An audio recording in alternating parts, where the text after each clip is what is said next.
Hello students of grade 11.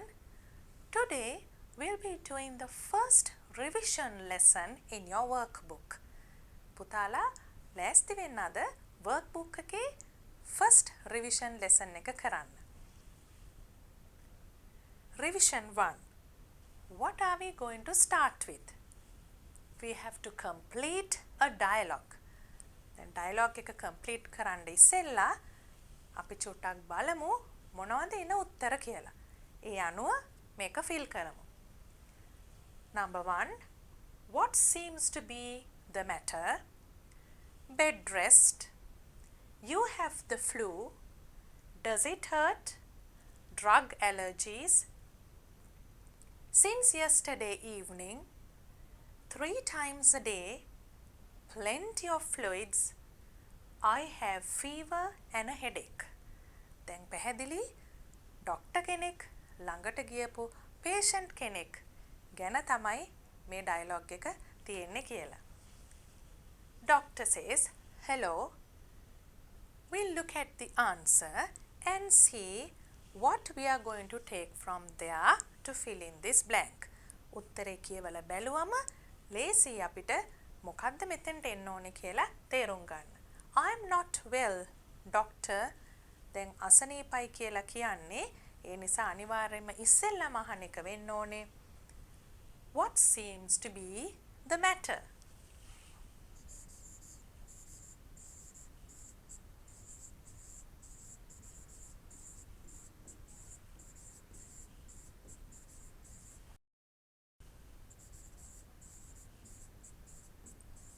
මොකද්ද ප්‍රශ්නය? So when the doctor asks what seemed to be the matter, Dimut says, I am not well, doctor. අසනීපයි කියලා විශේෂයෙන්ම මොකක්ද හේතුව කියලා මෙතනින් කියනවා. අපි එතකොට ඒක කපලා ලියමු. I have fever and a headache. උණක් තියෙනවා, ඔළුව කැක්කමකුත් තියෙනවා.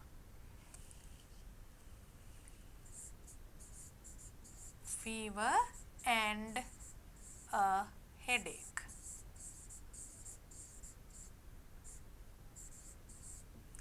Then the doctor asks, how long have you been unwell? කොච්චර කාලයක් අසනීපෙන් හිටියද? Now when you see these things, you have to remember what we studied. මේ කතා කරන්නේ period එකක් ගැන. duration එකක් යම් කාලයක් ගැන. කොච්චර කාලයක් අසනීප වෙලා හිටියද? I think you remember the present perfect tense we did. Then you have to tell when. Since yesterday evening. ඊයේ හවස ඉඳන්. Since.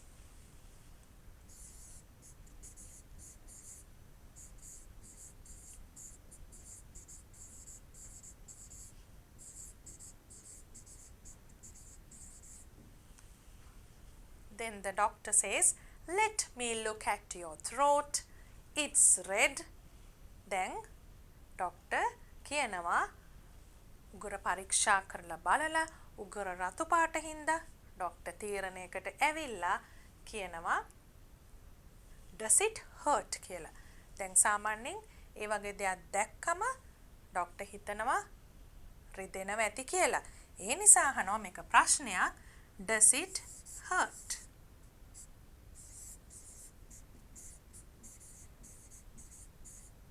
Question mark. Then Dimut says, yes, it's so. Then මෙතන තියෙන contracted form එහෙම පුතාලට මතක් වෙනවනේ. It is කියන එකටයි මේ apostrophe s තියෙන විදිහට ලියන්නේ. It is contracted form. It seems that එතකොට මේකෙන් ඩොක්ටර් තීරණයකට එනවා seems that කියන්නේ ඒ වගේ තමයි පේන්නේ. You have the flu.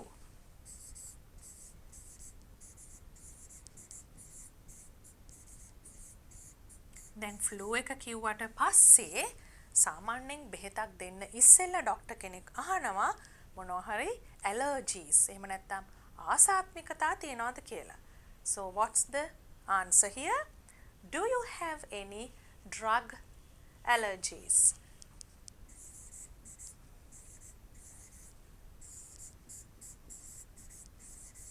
මොනවා හරි බෙහෙත් වලින් ආසාත්මිකතා එනවද?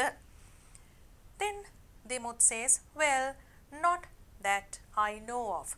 මම දැනුවත්ව නම් එහෙම එකක් නැහැ. Then the doctor says, take this medicine blank, drink blank and have blank.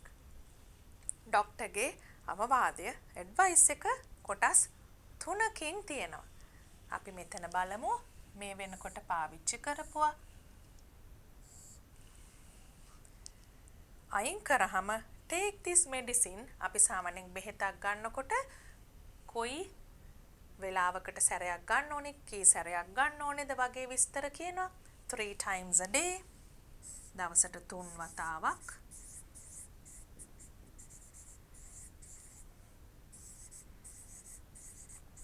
ඒත් එකම අනිවාර්යයෙන්ම එන අවවාදයක් තමයි ගාක් වතුර බොන්න කියන එක. වතුර හෝ යම් දියර වර්ග. Drink plenty of fluids.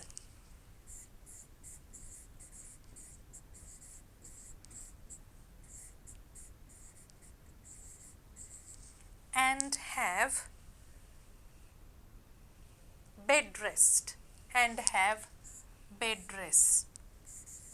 ඇත්තටම වෙලා ඉන්න. It's better if you can come in 3 days for a checkup. ඒකත් සාමාන්‍යයෙන් අපිට ඩොක්ටර් කෙනෙක් අන්තිමට කියන දේ. After 3 days you have to check whether you're okay. You have to come and see me if you're not okay. ඒ වගේ අදහසක් දෙනවනේ අන්තිමට. ඒක තමයි මේ කියන්නේ better. වඩාත් හොඳයි if you can come in 3 days for a checkup. නැවත පරීක්ෂා කරලා බලන්න ආවොත් හොඳයි කියන එක. Thank you doctor. So the conversation is over. Let's move on to the next activity. Match the following notices with the places. You have a few notices here. What does the first one say? Place all rubbish in bins provided. අනිවාර්යෙන්ම කොයි වගේ තැනකද තියෙන්නේ කියලා පුතාලට දැන් මේක මතක් වෙනවා. හැම වෙලාවෙම rubbish should be put in bins provided කියන්නේ තැන් වල තියලා තියෙන කසල බඳුන් වලට පමණයි කසල දාන්නේ කියන අදහස. Now showing Madagascar, King Kong. එතන අනිවාර්යයෙන්ම අපිට තේරෙනවා මූවි තියටර් එකක් ඉස්සරහ තියෙන දෙයක් කියලා.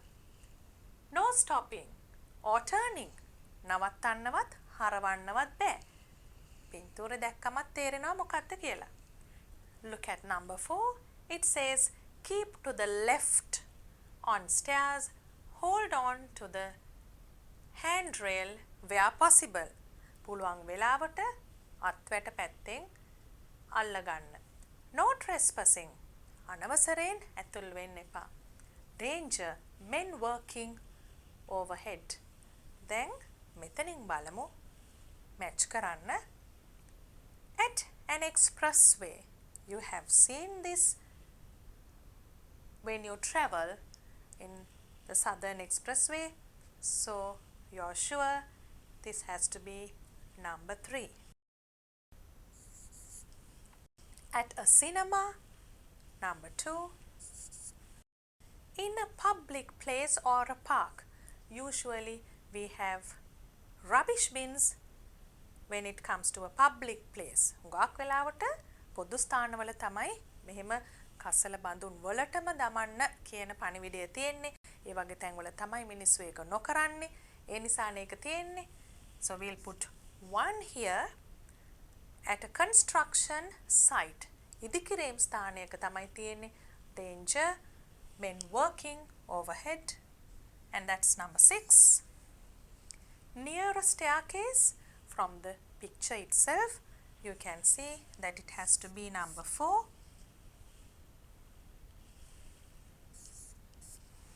On private property. පුද්ගලික වත්තකට ඇතුල් වෙන තැනක තියෙන්න පුළුවන්. අනවසරයෙන් ඇතුල් වෙන්න එපා කියන මෙන්න මේ සයින් එක.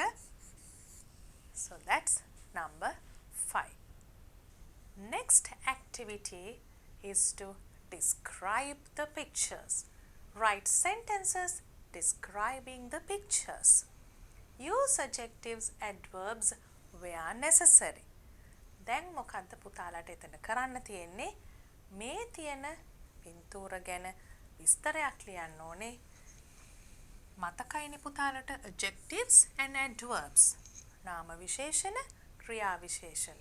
A word that describes a noun, a word that describes or modifies a verb. ඒ වගේම දැන් මෙතන තියෙන පින්තූරේ බලාගෙන ඒ වෙලාවට වෙන දේ තමයි අපි ලියන්නේ. So what's the tense? Do you remember? Actions happening at the moment of speaking. අපි මේ වෙලාවේ වෙමින් පවතින දෙයක් ගැන කතා කරනවා නම් tenses වලින් මොකක්ද පාවිච්චි කරන්නේ? Present continuous.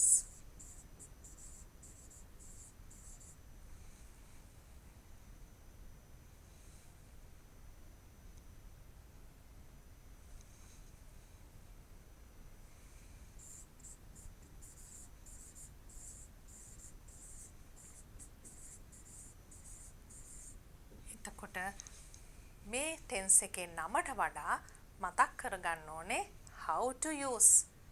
කොහොමද ඒ tense එක පාවිච්චි කරන්නේ? tense එකේ නම අමතක වුණාට කමක් නැහැ. හැබැයි මෙන්න මේක නම් අමතක කරන්න බෑ. If you're talking about an action that is happening now, you have to have a be verb and the base form plus ing, which means, what does this mean? Present participle. දැන් පුතාලට මම මේ present participle කියන එක ලියුවේ අර verb forms දිහා බැලුවම මතක් කරගන්න විතරයි. ඒ උනාට මතක තියාගන්න අවශ්‍යම දේ තමයි be verb එකකින් ඕනෑම be verb එකක් නෙමෙයි මේ දැන් වෙමින් පවතින නිසා is are. මෙතන am මම දැම්මේ නෑ I කියලා දෙයක් අපි පාවිච්චි කරන්නේ නැති හින්දා is are එක්ක ing verb එකක් අනිවාර්යයෙන්ම එන්න ඕනේ. ඒ වගේම පුළුවන් තරම් adjectives, adverbs දාන්නත් ඕනේ ගැළපෙන විදිහට. Let's start writing some sentences now. Look at this lady. I think she's very tired. බොහොම අමාරුවෙන් මේ බෑග් එක හිමීට ඇදගෙන යන බවක් තමයි පේන්නේ. මහන්සිය නිසා අපි හිතනවා මේක හරි හෙමින් තමයි අදින්නේ කියලා. ඒ වගේම ඒ නිසාම හිතනවා මේක හරිම බර වෙන්න ඕනේ කියලා. So let's write a sentence.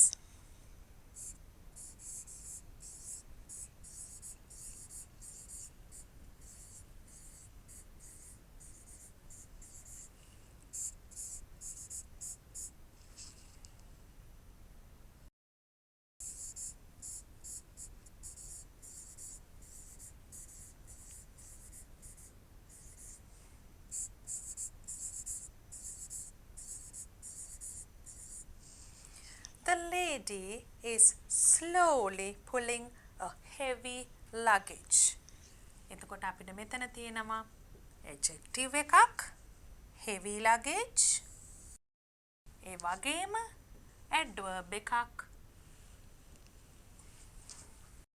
slowly pulling. You have an adverb and an adjective.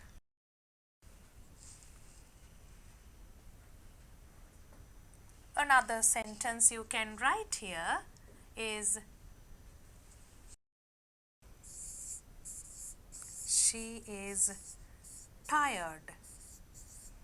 She is tired. And here you can write, do you see a person painting a door? And you can also see that he is tired. Shall we write a sentence?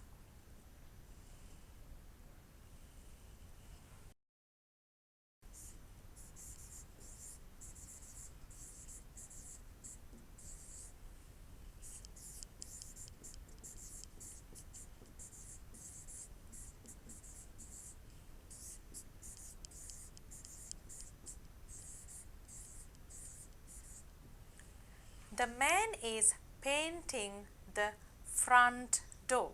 එතකොට අපිට මෙතන තියෙනවා front කියන adjective එක. Also you can write he is doing it fast. Paint විසි වෙනවා පේනවා, හයියෙන් කරන බව පේනවා. So we can use the adverb fast. He is doing it fast. So you have the adverb fast here. And then look at the next picture. You can see again that this player is running fast. හුඟක් හයියෙන් දුවන බව පේනවා.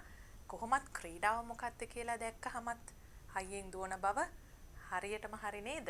ඒ වාක්‍ය ලියන්නම් පුළුවන් අපිට. He is carrying a rugby ball. You have to run fast when you play rugby.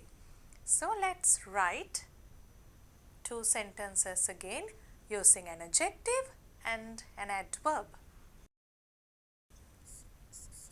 The player is running fast. He is carrying a rugby ball.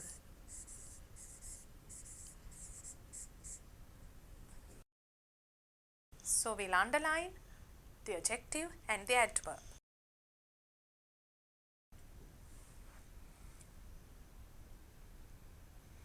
Rugby ball. So rugby is the adjective and running fast. Fast is the adverb. Fast is the adverb. Then look at this picture. You can see a boy climbing a ladder. So let's write a sentence. The little boy is climbing a wooden ladder.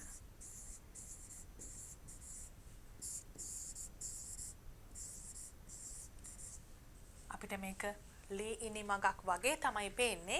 ඒ නිසා ලිව්වා wooden ladder කියලා. So we have two adjectives here, little and wooden. And when you look at the next picture, you can see that he is very tired. හුඟක් මහන්සි පාටයි. ලොකු box එකක් තමයි අරගෙන යන්නේ. මොකක්ද ඒකට ලියන්න පුළුවන්? පොඩි මහන්සියක් එහෙම නෙමෙයි. ටිකක් ඊට වඩා වැඩි මට්ටමක මහන්සියක් නේද පේන්නේ. අපිට tired man කියන්නත් පුළුවන්. හැබැයි ටිකක් ඊට වැඩියෙන් මහන්සි පාටක් පේන හින්දා the exhausted man කියන්නත් පුළුවන්. The tired මේ දෙකෙන් එකයි or exhausted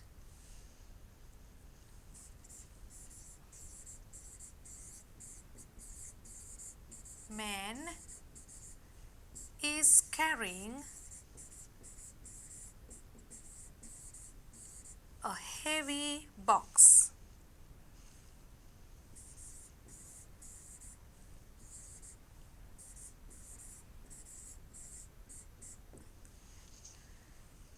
ඇවිදින්නේ හුඟක් මහන්සියෙන් කියන එකට අපි තව sentence එකක් ලියමු.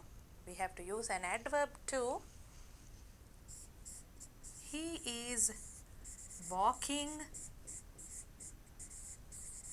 wearily. So let's underline the adjectives. Exhausted man, heavy box, and also the adverbs. Wearily.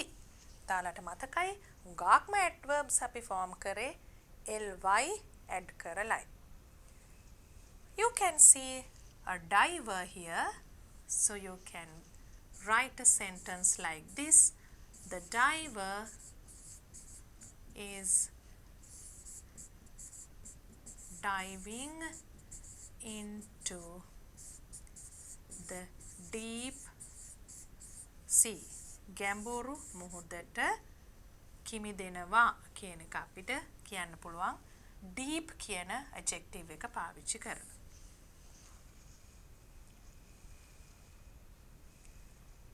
Now we are moving on to question number 4.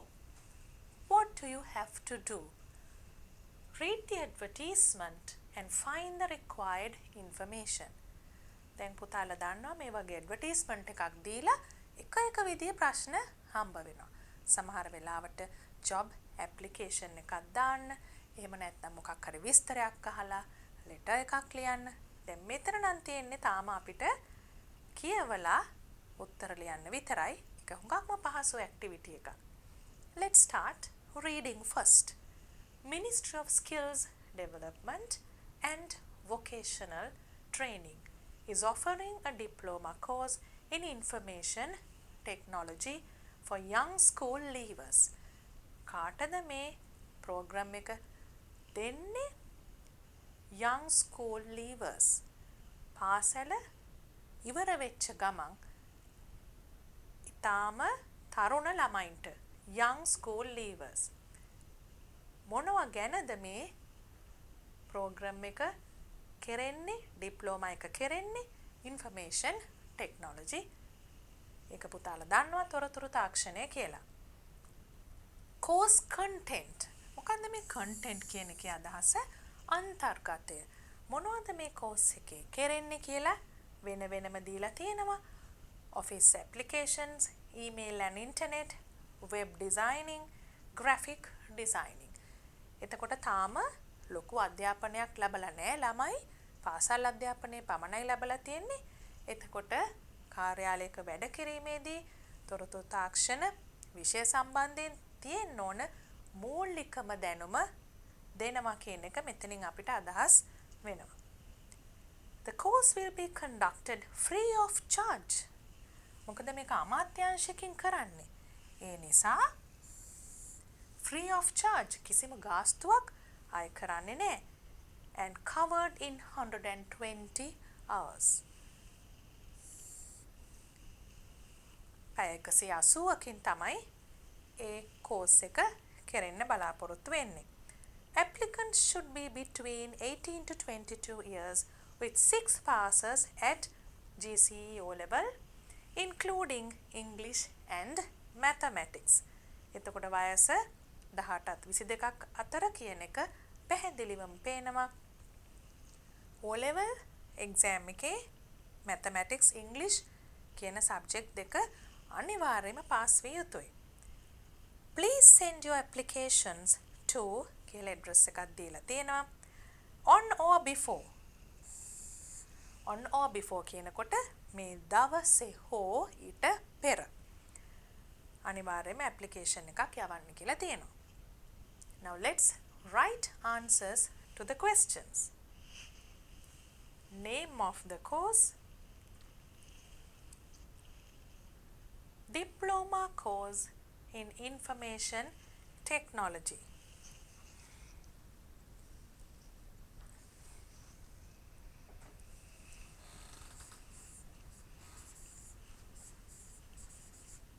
Diploma in information technology.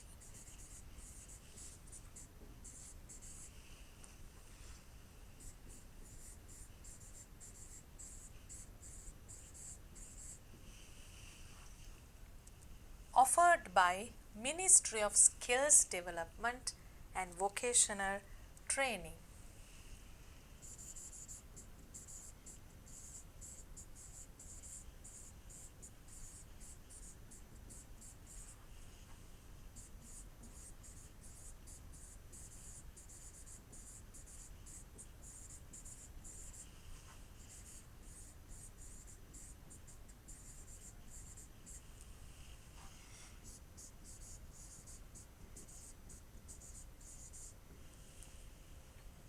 then we have the next answer for course content. මම පුතාලට කිව්වා මෙතන මේ හතරම තමයි අපිට එතන ලියන්න තියෙන්නේ කියලා. ඒක වෙනම ලියන්න අවශ්‍ය නැහැ. ඒ ටිකම තමයි අපි මෙතන දැන් ලියුවේ නැතුණාට ලියන්න තියෙන්නේ. course fee. සාමාන්‍යයෙන් course fee එකක් තියෙනවා. මේ වගේ වෙලාවක ලියන්න. කීයක් අය කරනවද කියන එක. හැබැයි මෙතන එහෙම එකක් නැහැ. කොහොමද ඒක අපි දැනගත්තේ? free of charge කියලා තිබුණ නිසා. So you can write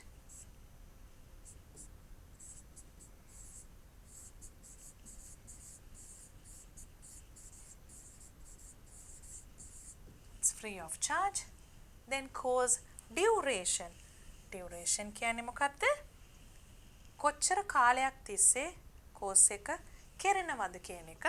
එතකොට අපිට දාන්න පුළුවන් ඒකට 180 hours. Age limit of the applicants. Applicants කියන්නේ ආයුධම්කරුවන්. එතකොට between 18 to 22 years කියලා එතන කෙලින්ම තිබුණා. Educational qualifications අධ්‍යාපන සුදුසුකම් වලට ඉල්ලලා තිබුණේ GCE O level විභාගයේ පාස් වෙලා තියෙන්න ඕනේ with මොන subjects දෙකද තිබුණේ mathematics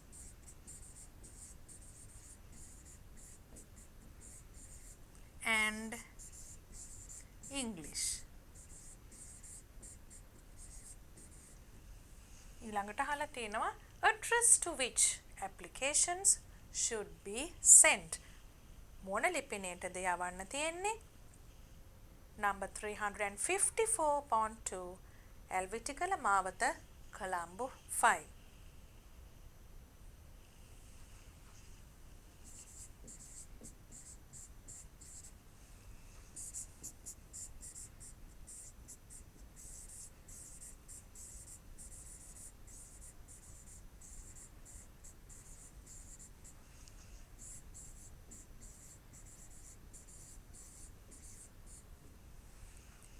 Deadline for sending applications.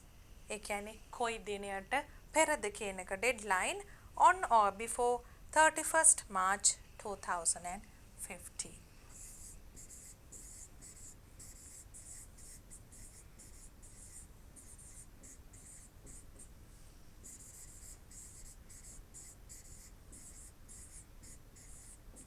එක නම් පුතාලා හුඟක් පහසුවෙන් කරන්න ඇති. ඒ නිසා අපි බලමු ඊළඟ එක මොකක්ද කියලා. Fill in the blanks with the given words. Could, must, shall, should, would. පුතාලට දැන් මතක් වෙන්න ඕනේ අපි මේ දේවල් ඉගෙන ගත්තේ කොතනදද කියලා.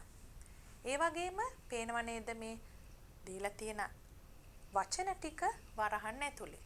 There are some words given within brackets. Command, advice, suggestion, invitation and request. එතකොට මේ අදහස එන විදියට තමයි මේ වචන පාවිච්චි කරන්න ඕනේ. Command කියන්නේ යම්කිසි අනකිරීමක් කරනවා වගේ. Advice අවවාදයක්. Suggestion යෝජනා කිරීමක්. Invitation ආරාධනා කිරීමක්. Request කියනකොට යම්කිසි ඉල්ලීමක්. You report to duty immediately. වහාම සේවයට වාර්තා කරන්න. command එකක්. එහෙනම් අනිවාර්යයෙන්ම එන්නේ must. You blank take a healthy diet. Advice. අනිවාර්යෙන් කියනවා නෙමෙයි හැබැයි අවවාදයක්. You have to use should.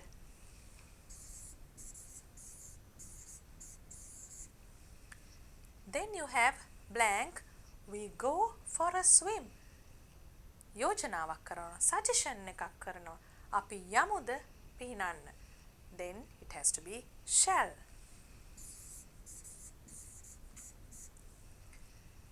You like to have dinner with us tomorrow.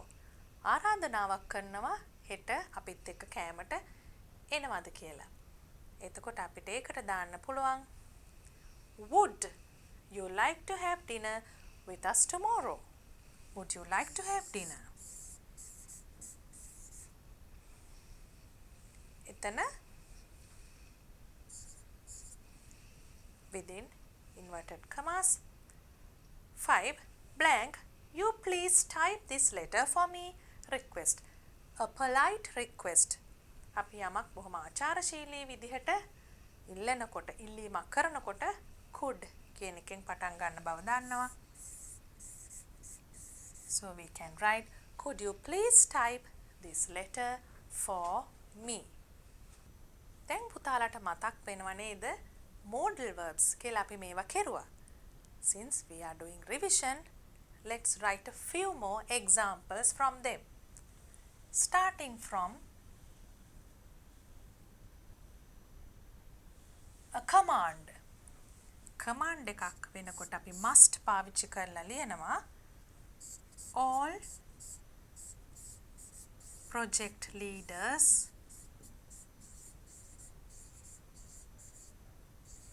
must be present at today's meeting.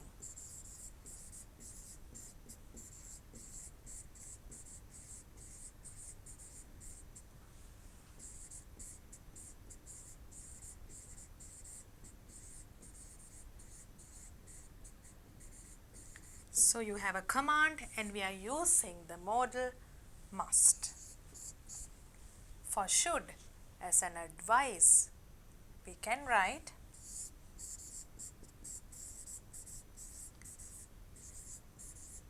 children should bring healthy food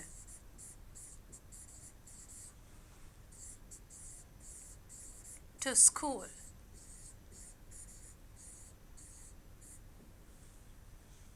ඉස්කෝලේ එනකොට ළමයි ගේන්න ඕනේ healthy food. අවවාදයක්. shall එතන suggestion එකක්.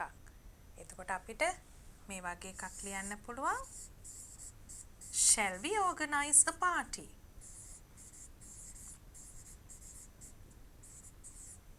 අපි පොඩි උත්සවයක් සංවිධානය කරමුද කියලා අහන්නේ. Shall we organize a party?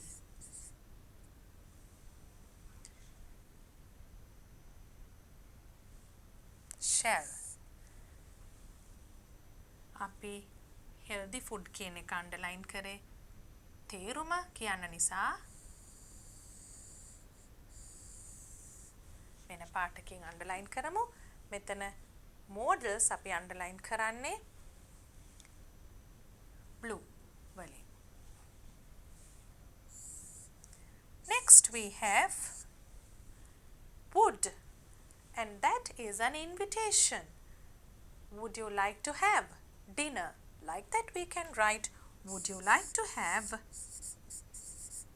ඕනම දෙයක් පුතාලට මෙතන ලියන්න පුළුවන්. එක උදාහරණයක් තමයි would you like to have a cup of coffee?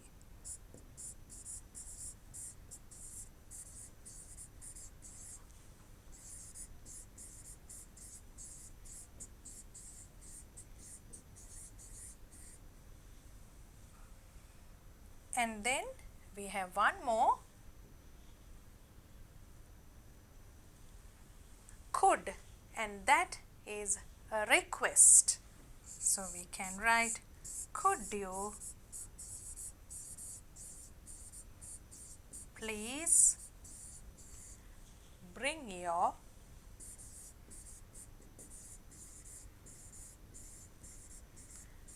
laptop tomorrow? දැන් මෙතනට ඕනම දෙයක් දාලා ලියන්න පුළුවන්. Could you please bring? කරුණාකරලා ගේන්න පුළුවන්ද ඔයාගේ මොකක් හරි අවශ්‍ය දෙයක් අපිට වැඩකට එතන ලියන්න පුළුවන්. So you have would here and also could. You all have to try and write more examples using modals. Now we have to write a paragraph. about what do you have to write? Your favorite sport or outdoor activity. දැන් මෙතන favorite sport outdoor activity දෙකෙන් එකයි ලියන්න තියෙන්නේ. අපි උදාහරණ දෙකක්ම බලමු ඒ දෙකටම. එතකොට පුතාලට එකෙන් ආස එකක් තෝරලා ඒ විදිහ වෙන කරුණු දාලා ලියන්න පුළුවන්. පුතාලා ආස දෙයට ගැලපෙන විදියට. Include the following.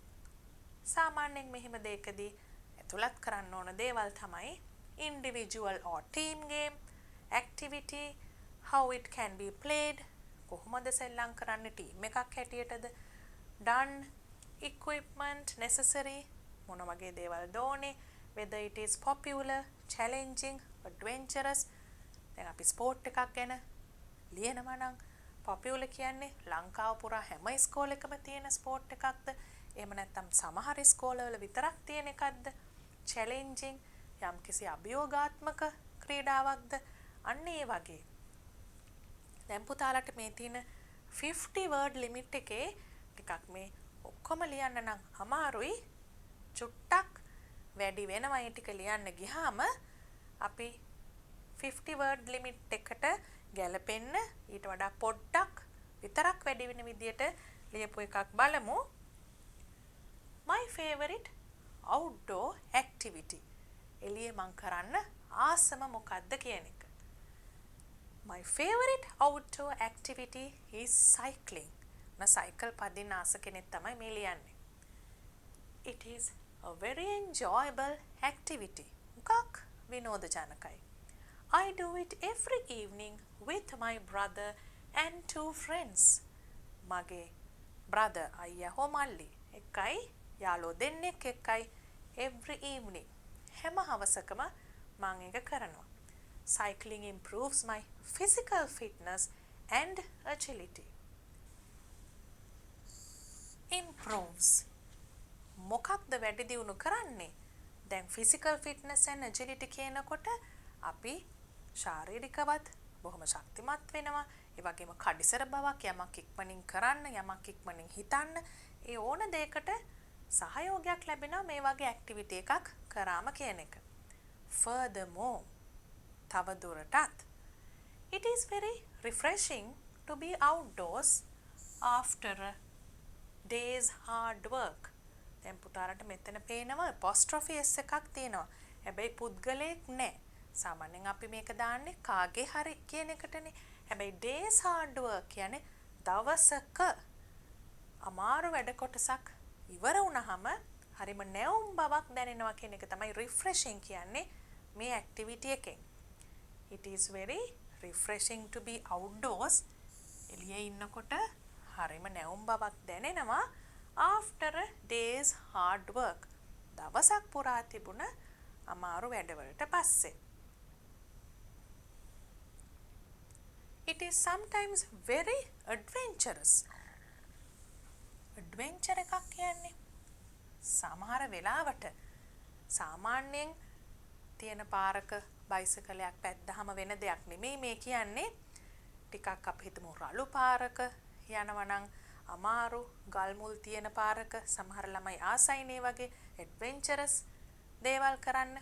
ඒ වගේ වෙන්නත් පුළුවන් සමහර වෙලාවට කියන එක තමයි කියන්නේ. I hope to continue this as an adult too. Continue. Adult කෙනෙක් හැටියට වැඩිහිටියෙක් වුණාමත් මම මේ activity එක continue කරන්න දිගටම පවත්වාගෙන යන්න බලාපොරොත්තු වෙනවා. As මෙතන as කියන්නේ because කියන අදහස. It gives us multiple benefits. Multiple benefits කියන්නේ මොනවද? Benefits කියන්නේ ප්‍රතිලාභනේ. එතකොට multiple කියන්නේ එකක් නෙමෙයි ප්‍රතිලාභ හුඟක් ලැබෙනවා කියන එක. Let's look at another paragraph. My favorite sport. ඒක තියෙන්නේ paragraph එක martial art එකක් ගැන. My favorite sport is wushu. wushu ක්‍රීඩාව සමහර දුවල පුතාලා අහලා ඇති. It is a martial art originated in China in the 17th century BC BC කියන්නේ before Christ. Kung fu කියන ක්‍රීඩාව පුතාලා අනිවාර්යෙන් අහලා ඇති. ඒකෙන් හැදුන එකක් තමයි මේ වූෂු. සමහර දුවල පුතාලා කරාටි කරනවා ඇති. ජපානයෙන් ලැබුණ මාෂල් ආර්ට් එකක් තමයි ඒක.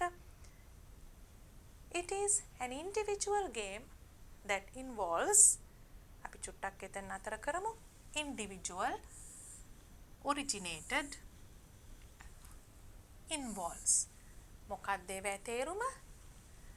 originated කියන්නේ පටන් ගත්තා කියන එක.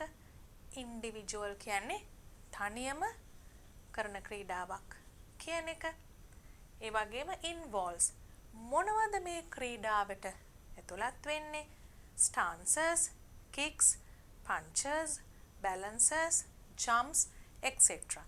දැන් පුතාලා ලියන ස්පෝර්ට් එක අනුව ඒකට අයත් වෙන ඒවා ලියන්න පුළුවන්. මේ හැම එකක්ම අවශ්‍ය වෙන්නේ නැහැ. එතකොට දැන් මේක අපි හිතමු බැලන්සර්ස් කොහමද ජිම්නාස්ටික් වගේ ක්‍රීඩාවක් කරනවා නම් එතනදිත් බැලන්ස් සමබරතාවය අවශ්‍ය වෙනවා. කික්ස්, පන්චර්ස් එක එක ඉරියව් වලින් ඉන්න එක. ඉතින් මේ විස්තර ටික වෙනස් වෙනවා පුතාලා ලියන ක්‍රීඩාව අනුව. හැබැයි ලියන්න ඕනේ දල වශයෙන් පොඩි පැරග්‍රාෆ් එකක් වුණත් මොනවද විශේෂයෙන්ම ඒ ක්‍රීඩාව ගැන කියන්න ඕනේ කියලා. etc කියලා අපි දාලා තිනවා මුළු ඔක්කොම ලියන්න බැරි නිසා. යනාදිය. I like it because it brings together. තමුන් ආස හේතුවත් ලියන්න පුළුවන් මේකට. ලියන්න කියලාත් තියෙනවනේ. brings together කියන්නේ එකට එකතු කරනවා මොනවද? The movements, breathing and action within one person. කෙනෙක්ගේ movements එක විදිහේ actions ඒ වගේම තමුන් හුස්ම ගන්න විදිහ හරියට පාලනය කරන්න ඕනේ මාෂල් ආර්ට් එකක් වෙනකොට. එතකොට මෙතන තියෙනවා මේ සියලුම දේවල් එක්තෙන් කරන නිසා මම මේකට ආසයි කියලා. දැන් අපි හිතමු කෙටි දුර දාවන ඉසව් වලට කැමති පුතෙක් ලියනවා නම් කොහොමද ලියන්නේ? එහෙනම් ඒකට අදාළව. අපි දන්නවා සමහර දුවල පුතාලා හුඟක් දිග දුර දාවන ඉසව් මීටර් 1000 1500 5000 වගේ ඉසව් කරන අයත් ඉන්නවනේ. එතකොට තවත් හැකියාවල් ඒකට අයිති වෙනවා. කෙටි දුර නම් වෙනත්. ඒ වගේම බාස්කට් බෝල්, වොලිබෝල් වගේ කණ්ඩායම් ක්‍රීඩාවක් නම් ඒකට අදාළව. It improves my physical fitness and level of concentration. ඒක හුඟක් ක්‍රීඩාවලට අනිවාර්යයෙන්ම අදාළ වෙනවා. මේ විදිහටම ලියන්න පුළුවන් මොන ක්‍රීඩාව තෝරගත්තත්. මොකද ක්‍රීඩාවකදී අනිවාර්යයෙන්ම අපි ශාරීරිකව ශක්තිමත් වෙනවා පමණක් නෙවෙයි මානසිකවත් ශක්තිමත් වෙනවා. ෆෝකස් කරන්න, අවධානය යොමු කරන්න පුරුදු වෙනවා. ඒ නිසා අවධානය යොමු කිරීමට අපිට ඇති හැකියාව වැඩි වෙනවා. Level of concentration. It is also a very challenging sport. හරිම අභියෝගාත්මකයි. දැන් මෙතනදී ඒ ගැන කියලා තියෙන්නේ මේ වූෂු ක්‍රීඩාවේ තියෙනවනේ bare hands. ඒ කියන්නේ ආයුධ පාවිච්චි නොකර ඒ වගේම with weapons. ඒ කියන්නේ හානිදායක නොවන විදියට ආයුධ පාවිච්චි කරලා කරන කොටස් තියෙනවා. ඉතින් challenging. හැබැයි challenging කියන එකත් ඕනම ක්‍රීඩාවකට අපිට ලියන්න පුළුවන්. Running. What is the challenge? You have to improve your speed. තමුන්ගේ වේගය කොහොම හරි වැඩි කරගන්න ඕනේ. අපි හිතමු netball වගේ ක්‍රීඩාවක shooting කරනවා නම් shoot කරලා තමුන්ට ඒ හැකියාව වැඩි කරගන්න ඕනේ. එතකොට ඕනම ක්‍රීඩාවකට මේ challenging කියන එකත් හුඟක් වෙලාවට ගැලපෙන වචනයක්. I practice wushu 4 days a week. ඒකත් මේ වෙනුවට පුතාලා කැමති ක්‍රීඩාවක් දාලා දවස් කීයකට සතියට දවස් කීයක්ද කියලා ලියන්න පුළුවන්. What's the next activity? Read the notice and answer the questions. March 8th, 2015 Sunday Observer. එතකොට අපි දන්නවා මේක newspaper එකක තිබුණ notice එකක් කියලා. කවුද notice එක දාන්නේ? Ministry of Highways Road Development Authority notice to the public. මහ ජනතාවට තමයි notice එක දාන්නේ. මොකද්ද මේ දැන්වීමෙන්? එහෙම නැත්නම් notice එකෙන් කියන්නේ? Closure. Close කියන වචනෙන් closure හැදෙන්නේ කියලා පේනවා.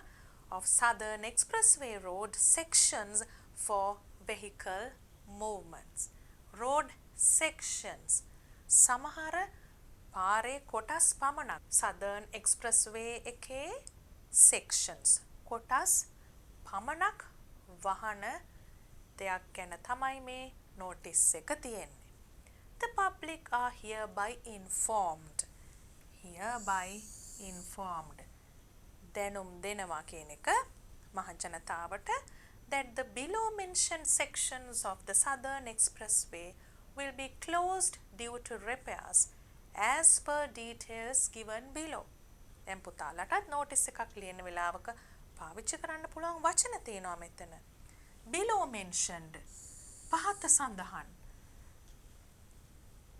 Due to repairs මොන හේතුවක් නිසාද? එතකොට repairs කියන එකට ඉස්සෙල්ලා due to repairs as per මේ දීලා තියෙන විස්තරවලට අනුව. Now you can use these phrases in your notices. Hereby informed, below mentioned, due to, as per. Now we'll look at the questions are very direct. ප්‍රශ්නවලට කෙලින්ම උත්තර මෙතනින් බලලා ලියන්න තියෙන්නේ. ඉතාම පහසුයි. Section of the road, date and time of closure, alternative routes. ඒ කියන්නේ මොකද්ද? මේ කොටස් වහන නිසා මොන පාරවල්ද ගන්න තියෙන්නේ කියලා. එතකොට මේ section එක අපි එක example එකක් බැලුවොත් ඉස්සෙල්ලාම තියෙනවා කුරුඳු ගහ ඇතැක්ම interchange to බද්දේගම interchange. මේ කොටස අතර මෙන්න මේ වෙලාවල් වලට වහනවා. ඒ නිසා ඒගොල්ලන්ට ගන්න තියෙන පාරවල් තමයි කුරුඳු ගහ ඇතැක්ම interchange through බටපොළ අම්පේගම Baddegama interchange and vice versa. Vice versa කියන්නේ තමුන් යන පැත්ත අනුව මෙතන ඉඳලා මෙතෙන්ටත් වෙන්න පුළුවන්, මෙතන ඉඳලා මෙතෙන්ටත් වෙන්න පුළුවන්. අනිත් පැත්තට. එතකොට මේ ටිකම repeat කරන්නේ නැතුව vice versa කියලා කියනවා. මෙතනත් ඒ විදිහටම section එකයි වෙලාවල් ටිකයි ඒ වෙනුවට පාවිච්චි කරන alternate routes ටිකයි තියෙනවා. Any inconvenience caused due to the closure is regretted. අපි කනගාටු වෙනවා මේ පාර වැසීම නිසා ඔබ යම් අපහසුතාවයකට පත් වෙනවා නම්. Inconvenience caused. Letter of apology. අපි යම් සමාවක් කියලා ලියුමක් ලියනවා නම් ඒ වගේ අවස්ථාවකට පාවිච්චි කරන්න පුළුවන්. Who is responsible for the notice? Director General, අධ්‍යක්ෂ ජෙනරාල්, Road Development Authority, සෙත් සිරිපාය බත්තර මුල්. You can straight away move on to writing answers because they are very direct. කෙලින්ම ලියන උත්තර නිසා අපි ඉක්මනට ලියමු. Where was this notice published?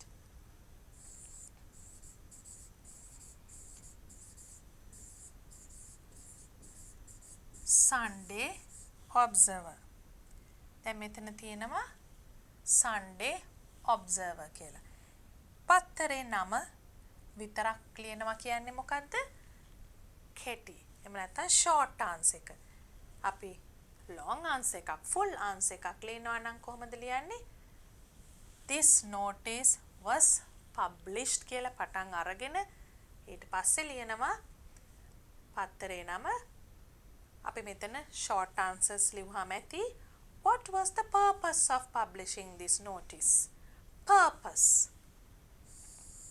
ඒ කියන්නේ මොන අරමුණකින්ද මේ දැන්වීම පබ්ලිෂ් කරේ ඒක තියෙනවා public පොදු ජනතාවට දැනුම් දීමක් කරන්න මේ road closure එක ගැන. To inform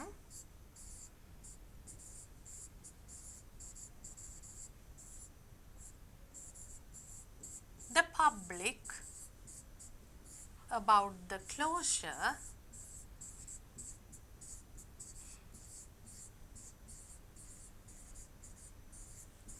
of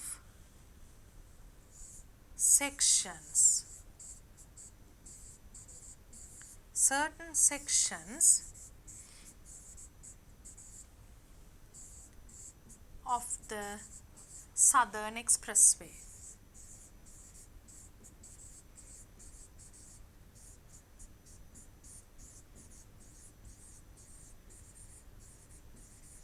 දැන් මෙතන නෝටිස් එකේ පුතාලා දැක්කා Southern Expressway එකේ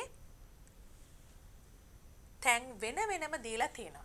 හැබැයි අපි උත්තරයක් ලියනකොට ඒ section වෙනම සඳහන් කරන්න අවශ්‍ය නැහැ. certain sections කියලා දැම්මම ඇති. කෙලින්ම අහන අවස්ථාවක නෙමෙයි නං.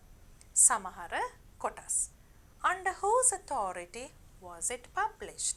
අන්තිමට ඒක තිබුණා Director General.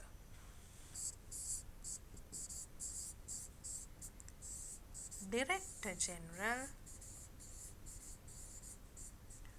Road Development Authority.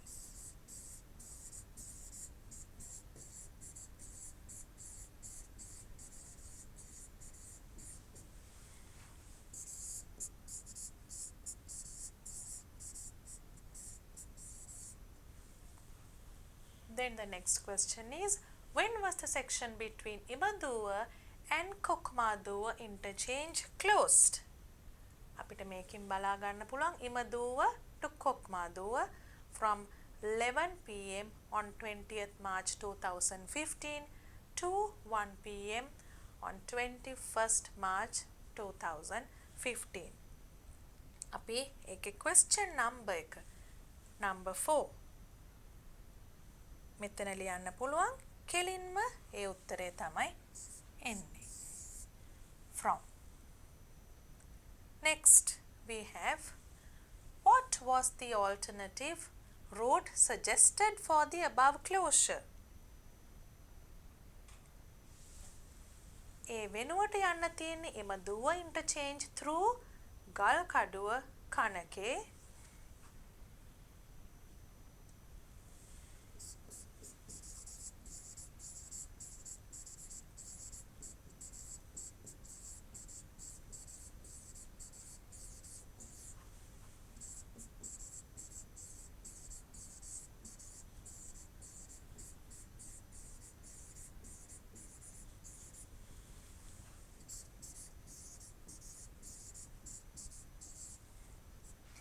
Kokmaduwa interchange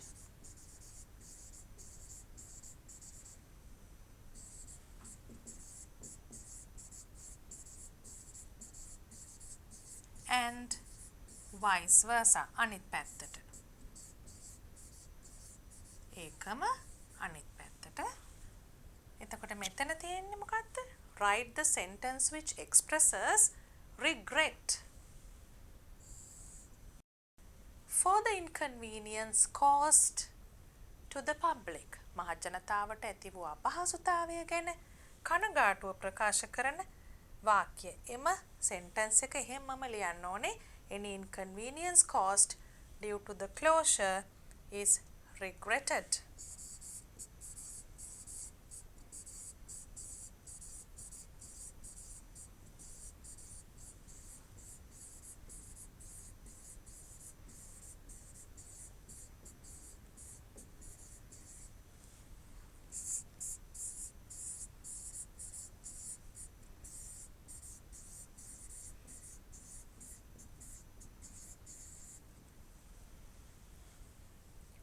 Next, you have a notice. You have written many notices in pupils book and workbook activities. පුතාලා හුඟක් සැරයක් notices ලිව්වා. අපි දැන් තවත් එකක් ලියනවා. මෙතන තියෙන revision activity එකේ. You lost your sports bag. අපි ක්‍රීඩා කරනකොට ගෙනියන විශේෂ බෑග් එකක් නැති වුණාම අමතක කරලා දාන්නත් බෑනේ නේද? In the playground. After sports practices. ක්‍රීඩා පුහුණුවීම් වලින් පස්සේ. Write a notice to display in the school notice board. Use about 50 words. Include the following information.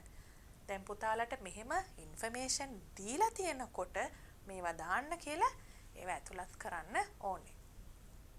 Description of the bag. මොන වගේ බෑග් එකක්ද? නැති වුණේ කවදද? The date it was lost. The contents. මොනවද ඒක ඇතුලේ තිබුණේ?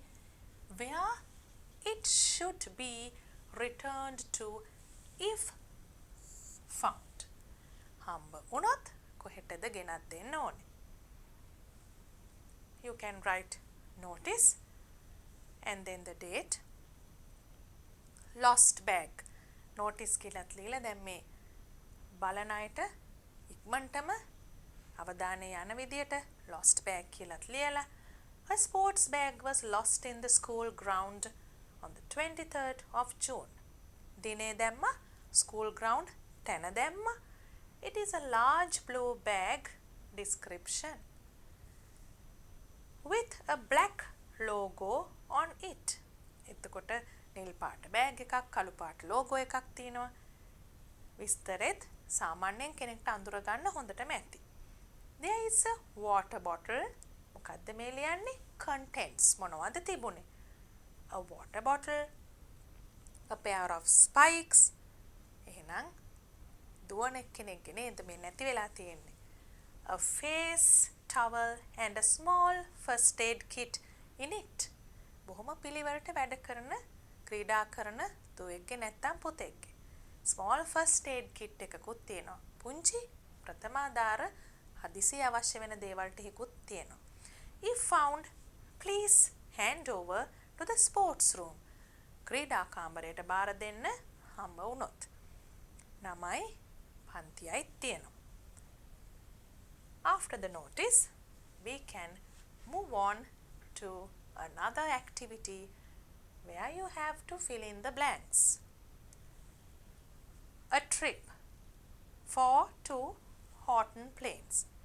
අපි කොහෙට හරි trip එකක් යනවා නම් ඒ තැනට destination එකට යනවා කියනකොට අනිවාර්යයෙන්ම දාන්නේ to.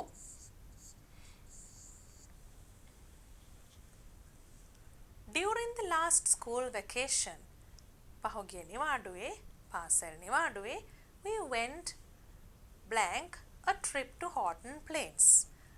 We say we went on a trip. We go on a trip. So we have to write on. We went on a trip to Horton Plains. We went there the 18th of April. දිනයක්නේ එහෙනම් on. On the 18th of April, we had celebrated the Sinhala and Tamil New Year. We had celebrated. ඒ නිසා after Sinhala and Tamil New Year එක celebrate කරාට පස්සේ සැමරුවට පස්සේ my father said that it was best to go there. මොකක් වැඩියෙන්ම හොඳ එහෙට යන්න කොයි කාලෙද? April. In April. මාසයක්. In April. As the weather is warm and there is less chance. Less chance කියන්නේ මොකද්ද? අඩු අවස්ථාවක් තමයි තියෙන්නේ. මොනවටද? Rain. Less chance to rain. Then you have we boarded the Colombo Badulla train at Polgahawela. Colombo Badulla train. කොහෙදද නැග්ගේ? Boarded. We boarded a train. We boarded the plane කියනවා. නැග්ගේ පොල්ගහවෙලදී. The journey was so enjoyable. And then you can see there's a capital letter in both, which means it's a beginning of a sentence. When you look at this, you know for 4 hours. පැය 4ක් විතර කියලා දීලා තියෙන හින්දා අපි දන්නවා after කියන එකයි මෙතන එන්න ඕනේ. පැය 4ක් විතර ගමන් කරාට පස්සේ. After traveling for about 4 hours දල වශයෙන් පැය 4ක් විතර ගමන් කරාට පස්සේ we got off at Ohio station. Got off train එකෙන් බැස්සා කියන එකට got off at Ohio station. From there we travelled a hired van. දැන් ඉඳලා ගියේ hired van එකක. එතකොට අපි vehicle එකකට කියන්නේ in. A van, in a bus. I was amazed by the natural beauty. Amazed. මං හුඟක්ම පුදුමයටපත් වුණා මේ ස්වභාවික සුන්දරත්වය දැකලා. The hills, grasslands, streams and the waterfalls were fascinating. අපි දන්නවනේ ඒ පැත්තට යනකොට කොච්චර ලස්සනද කියලා. දියඇලි තියෙනවා, දොළ පාරවල් තියෙනවා, කඳු තියෙනවා. ඒ ඔක්කොම ගැන මේ විස්තර කියලා කියනවා very fascinating කියලා. There were flowers everywhere. I was scared to go blank world's end. ලෝකාන්තේ ළඟටම යන්න බය වුණා කියලා තමයි කියන්නේ. දුවලා පුතාලා ගිහිල්ලා තියෙනවා නම් දන්නවා ළඟට යනකොට කොච්චර බය හිතෙනවද. ඒ වුණාට බලන්නත් ආස හිතෙනවා. හුඟක් පරිස්සම් වෙන්න ඕනේ තැනක්. I held on to my father's hand tightly. තාත්තගේ අත තදින් මල්ලගෙන I was watching it. බලන වෙලාවේ. එතකොට මොකක්ද වෙන්නේ? While. I held on to my father's hand tightly while I was watching it.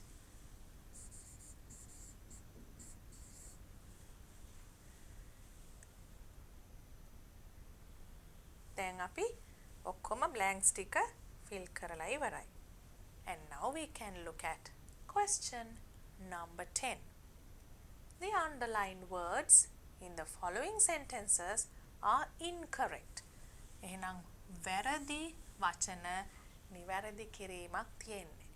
Correct them by adding affixes or changing the word class. දැන් පුතාලට දේවල් දෙකක් තියෙනවා මතක් කරගන්න. affixes කිව්වේ මොනවද? ಜಾති දෙකක් තිබුණා affixes වලට. මොනවද? prefixes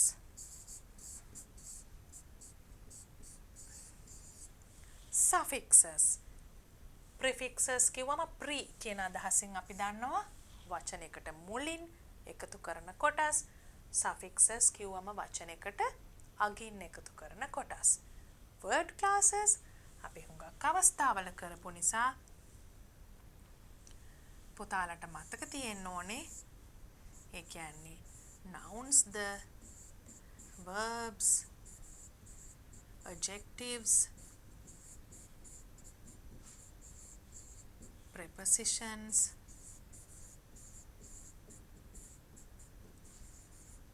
ඔය වගේ හුඟක් කොටස් අපි ඉගෙන ගත්ත word classes වලට මම කිහිපයක් ඔතන මතක් වෙන්න තමයි පුතාලට ලිව්වේ word classes ගැන. ඒ වගේම අපිට මතකයි ly දැම්මම වෙනස් වුණා. ඒ වගේම අපි suffixes prefixes කරනකොට පුතාලට මතකද කෙරුවා සමහර suffixes prefixes දැම්මම word class එක මාරු වෙනවා. සමහර ඒවායිදී මාරු වෙන්නේ නැහැ.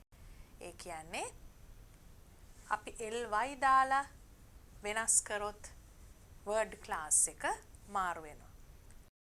proper කිව්වොත් adjective එකක්, properly කිව්වොත් adverb එකක්. example, it's not properly done. ඒ කියන්නේ done කියන ක්‍රියාපදයට verb එකට properly කියන එක adverb එකක් හැටියට වැඩ කරනවා. එතන properly වෙනකොට word class එක මාරු වෙනවා. හැබැයි අපි උදාහරණයකට fast වගේ වචනයක් ගත්තොත් it is a fast car කිව්වොත් වේගවත් car එකක්. එතකොට ඒක adjective එකක්. එහෙම නැත්නම් අපි කියමු උදාහරණයකට she ran fast කියලා. එතකොට fast කියන්නේ adverb එකක්. එතකොට අපි එතන දැක්කා adverb adjective මාරු වෙන්නේ නැති අවස්ථාව ස්පෙලිං වලින්. හැබැයි වාක්‍යයේ හැටියට මාරු වෙනවා. suffixes prefixes දැම්මහම මාරු වෙන අවස්ථාවක් තමයි අපි proper properly කියන එකෙන් කරේ. හැබැයි fast කියන example එකේ suffixes prefixes නැහැ.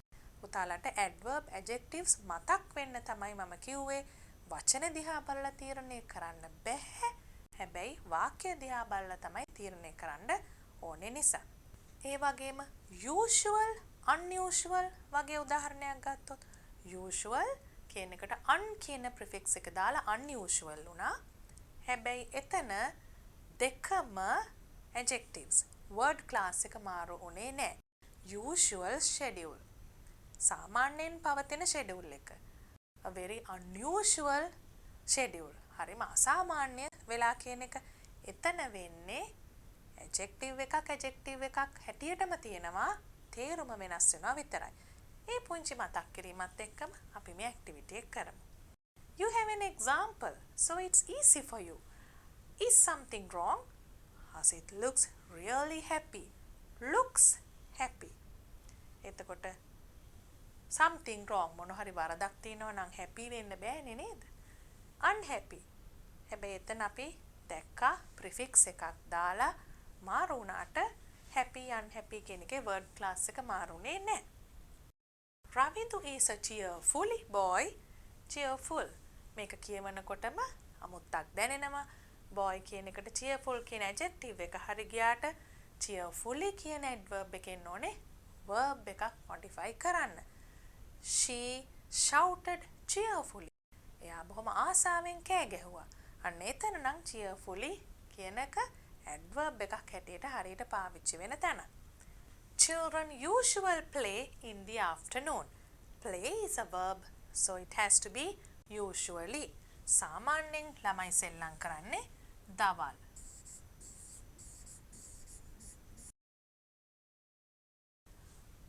A lot of animals have become endangered due to deforestation. ඒ කියන්නේ මොකද්ද?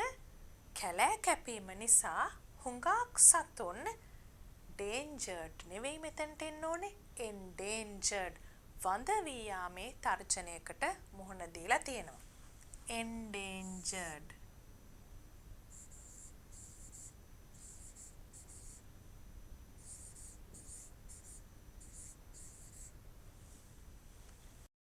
Next one. A lot of forests are cut down due to develop projects. අපි දන්නවා සංවර්ධන ව්‍යාපෘති ගැන තමයි මේ කියන්නේ. ගොඩක් ගස් කපන්න වෙලා තියෙන්නේ නිසානේ කැලෑ කපන්න වෙලා තියෙන්නේ. So develop is a verb, but it has to be development.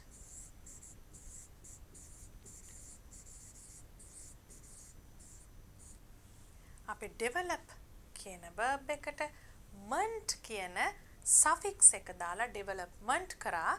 එතකොට මේ development කියන එක noun එකක් හැටියටත් adjective එකක් හැටියටත් පාවිච්චි වෙන්න පුළුවන්. The development of a country කිව්වොත් ඒක noun එකක්. හැබැයි මෙතන development projects කිව්වොත් එතන adjective එකක් හැටියට පාවිච්චි වෙනවා. Throwing garbage everywhere makes our surroundings pleasant. කුණු විසි කරාම ප්‍රසන්න වෙන්න බෑනේ. අප්‍රසන්න වෙන්න එපා. So we'll put the prefix un and make this word unpleasant, but the word class doesn't change.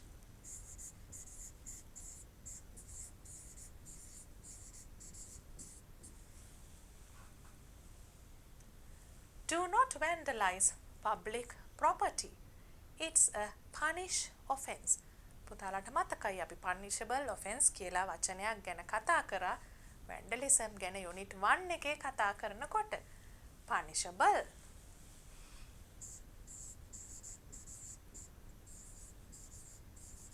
ඒ කියන්නේ මොකද්ද? able suffix එක දාලා හැදුවේ. punish කියන්නේ verb එකක්.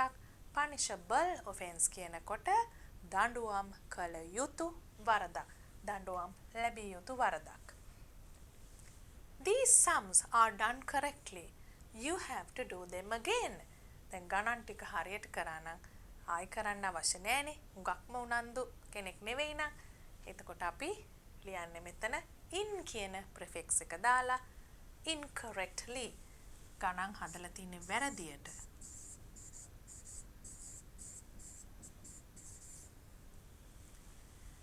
These paintings are very beauty. Paintings describe කරන්න ඕනේ beautiful කියන adjective එකෙන්. ඒක පැහැදිලි. ඒ වගේම පහසුයි. Eating too much sweets can be harm to your health. පැණි රස ಜಾති ගොඩක් කනකොට අපේ සෞඛ්‍යයට අහිතකරයි. harm, harmful. full කියන suffix එක දාලා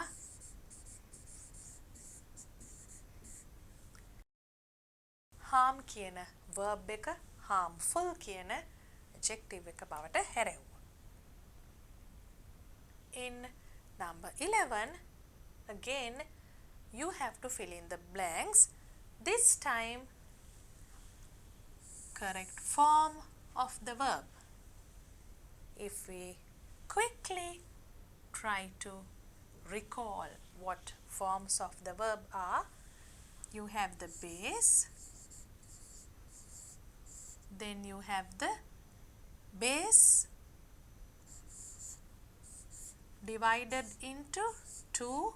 Before moving on to the next one, you have the plural form and the singular form. Then you have the past form. Also you have the past participle.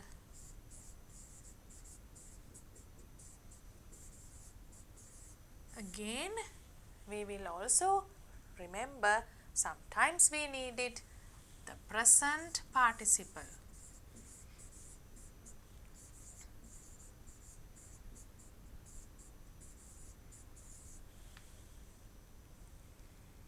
If we quickly write an example, we can have walk.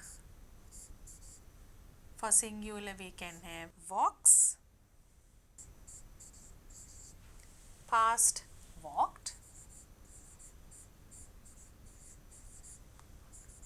Again, past participle, walked.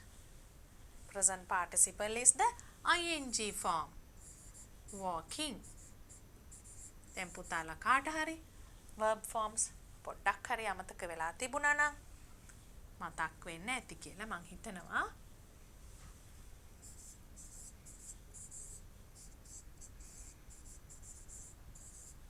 Now let's fill in the blanks. එතකොට අපි කාලය හිතන්න ඕනේ singular plural දෙකෙන් මොකක්ද කියලා හිතන්න ඕනේ. Time and number. Do you remember? I have told this before. Time, කාලය, number, singular ද plural ද කියන එක. Once upon a time, there was an old man who, once upon a time කියන්නේ ඉස්සෙල්ලා වෙච්ච දෙයක්. එතකොට has කියන present tense එකේ තියලා බෑ. Who had a daughter. She always blank that her life was hard and miserable. දැන් මේ daughter මේ දුව හැමතිස්සෙම complain කරනවා යාගේ ජීවිතේ හරිම අමාරුයි. එහෙම නැත්නම් තවත් කියනවා නම් hard and miserable බොහොම අසතුටුදායක දේවල් වෙන කරදරකාරී අන්න ඒ වගේ අදහසක්. Complain. Always complained. දැන් අපිට මෙතන පුරවන්න තියෙන්නේ ඔක්කොම past tense එකේ විවිධ forms වලින්. අපි දන්නවා past continuous තිබුණා, simple past තිබුණා. ඒ විවිධ ඒවා වලින් තමයි මොකද ඔක්කොම ක්‍රියාවන් සිදු වෙලා තියෙන්නේ past එකේ. While she one day, දැන් මේ while කියන වචනයෙන් අපි දන්නවා මොකක් හරි වෙමින් පවතින දෙයක්. continuous action එකක් තියෙන්න ඕනේ කියලා. එකපාර සිදුවෙච්ච action දෙකක් තියෙනවා.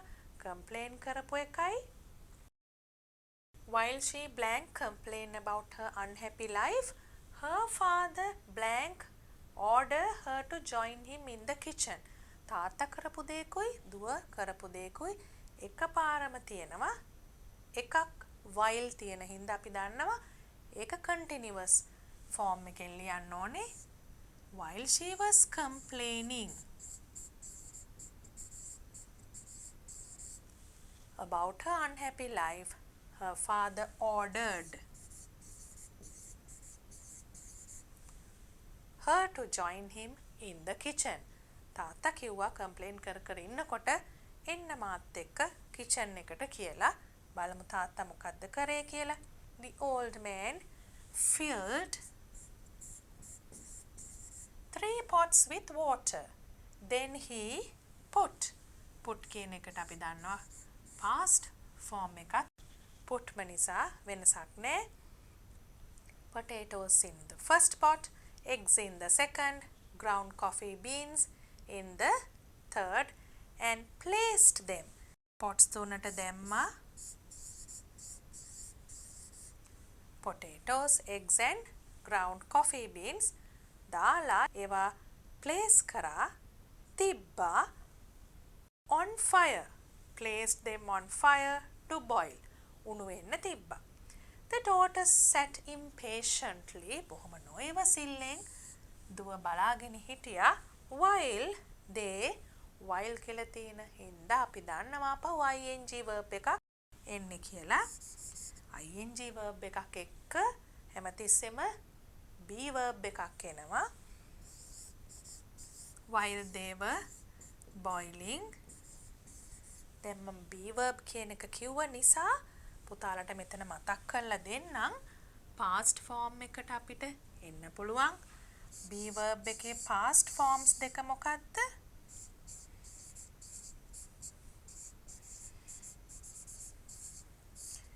was නැත්තම් were.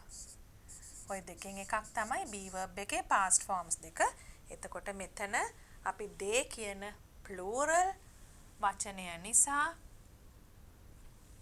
එකෙන් were කියන එක දැම්මා. were boiling.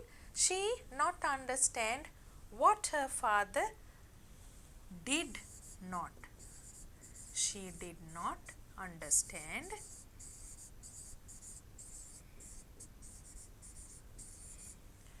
what her father was going to do. මොකක් කරන්න ගියාද කියලා. Next we have, after some time, ටික වෙලාවකට පස්සේ, the father took out the potatoes,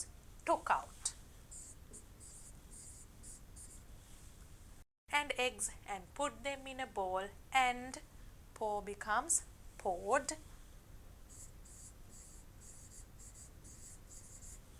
The coffee to a mug.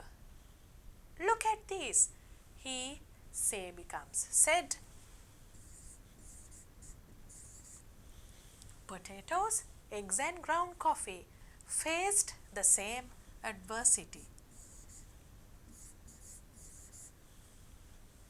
Hard potatoes became soft. දැන් මේ තාත්තා හොඳ life lesson එකක් කියලා දෙන්නේ. Coffee, eggs, potatoes මේ තුනම වතුරේ උණු කරනකොට තුනේ ප්‍රතිඵල තුනක් නේ එන්නේ. ඒකෙන් හොඳ පාඩමක් කියලා දෙන්නයි යන්නේ. Hard potatoes became soft. ඝනකමට තිබුණ අල බොහොම soft වුණා. The fragile eggs.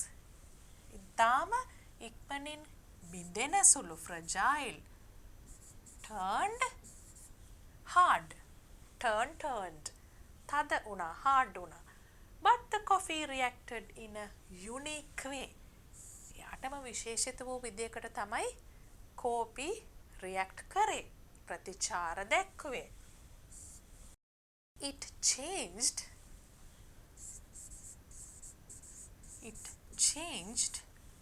the water and coffee වලින් අපි දන්නවා වතුර මාරු වුණා, වෙනස් වුණා, and created නිර්මාණය කරා නැත්නම් හැදුවා something new. අර දෙක තමුන්ගේම ස්වභාවය වෙනස් කරා විතරයි. වතුරට මුකුත් උනේ නෑ. හැබැයි කොෆි වලින් වතුරත් වෙනස් වුණා. අලුත් දෙයක් ඇති වුණා. කෝපි හැදුණා. Which one are you? මේ තුනෙන් ඔබ කොයි වගේද? The daughter realized, දුවට තේරුණා, realized that she be wrong. එතකොට අපි දන්නවා singular be verb එක මොකක්ද? be, was, were, singular නම් be, verb එක was. She was wrong.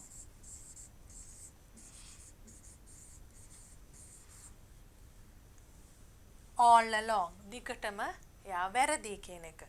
It was the way we reacted to obstacles that it was the way we reacted to obstacles කියන්නේ අපි අපිට ආව බාධාවල් වලට react ප්‍රතිචාර දක්වපු විදිහ that made our lives happy or unhappy. ඒ විදිහ නිසා තමයි that made our lives happy or unhappy කියන්නේ අපේ ජීවිත සතුටුදායක උනේ හෝ අසතුටුදායක උනේ කියන එක. So you learned a lot of verb forms and a life lesson too. 12th question. These sentences are written incorrectly. Rewrite them. You have to capitalize the necessary letters and use correct punctuation marks. දෙකක් මතක තියාගෙන කරන්න ඕනේ පුතාලා. හරි තැන capital letters දාන්නත් ඕනේ. හරි තැන punctuation marks දාන්නත් ඕනේ. Is New Delhi the capital of India? Capital I, New Delhi city, India country, question mark ප්‍රශ්නයක් නිසා. That's the example. Let's quickly do this activity. Alexander the Great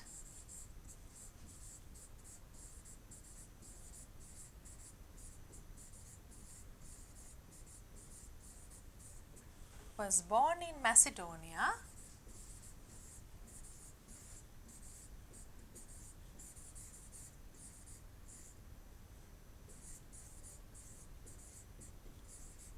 in 356 BC.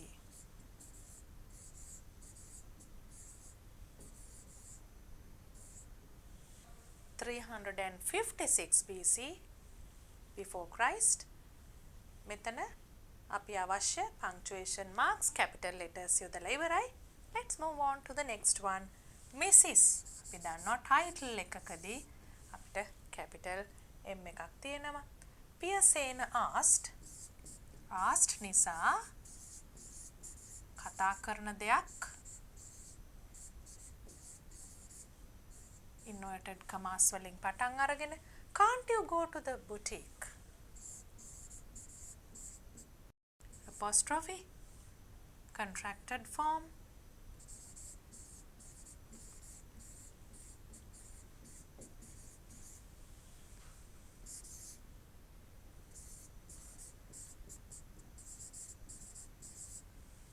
And buy a coconut.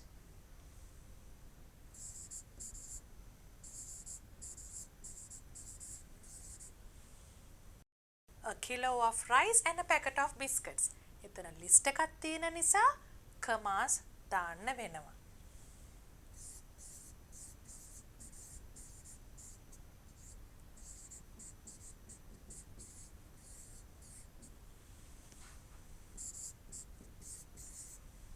අන්තිම එකට ඉස්සෙල්ලා අවශ්‍ය නැහැ and තියෙන නිසා කමා එකක්.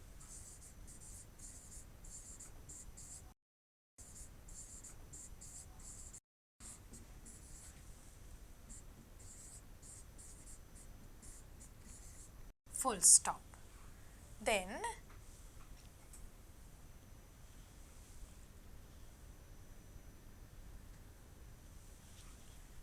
wow, what a nice Christmas tree. පුදුමය දනවන අදහසක් මෙතන තියෙන හින්දා exclamation mark. Wow, what a nice Christmas tree.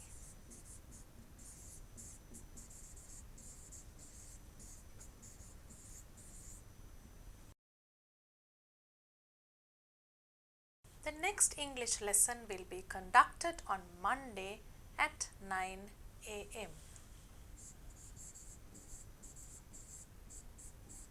English subject name, which is a language.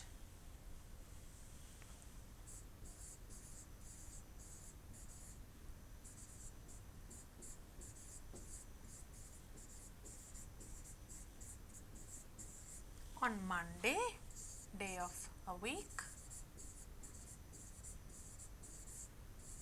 at 9 a.m.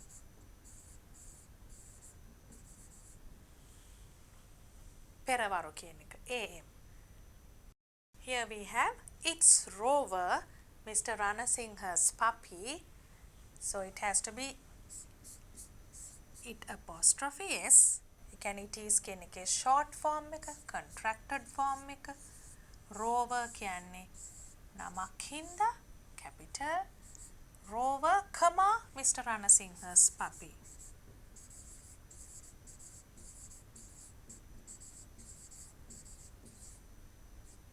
මෙතනත් apostrophe එකක් තියෙනවා. Mr. Ranasingha's puppy.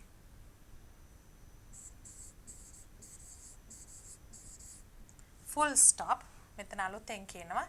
Its leg seems to be broken.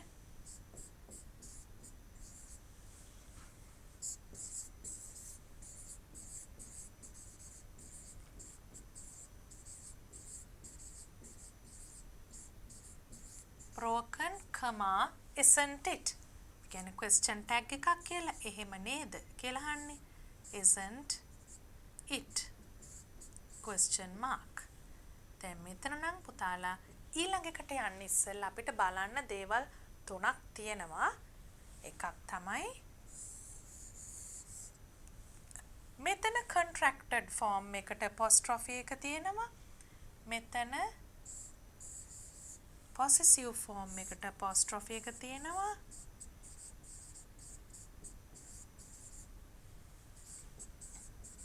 මෙතන ownership එකට අයිතියට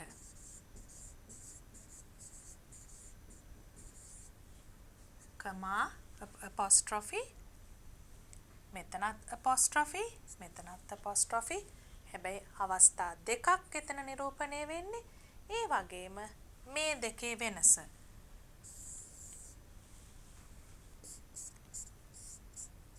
it's කියන එකේ it's කියන එකේ වෙනස.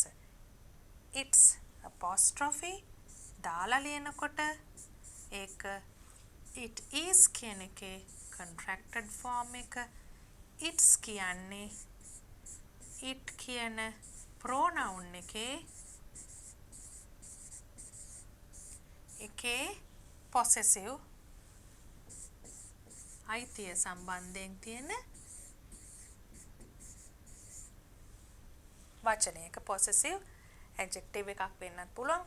මෙතන possessive adjective එකක් possessive pronoun එකක් හැටියට ලියනවා නම් ඒක සාමාන්‍යයෙන් වාක්‍යයේ අගට එන්නේ. හැබැයි possessive form එක කියන්න පුළුවන්. Next one, number 13 in your revision paper is to write an essay. What's the topic? Public property belongs to all of us. පොදු දේපල අපි හැම දෙනාටම අයිති කියන අදහස එන්න. Let's protect it. අපි ඒ නිසා ඒක ආරක්ෂා කරමු. Public property belongs to all of us. Let's protect it. මොන වගේ අදහසකින්ද පටන් ගන්න පුළුවන්?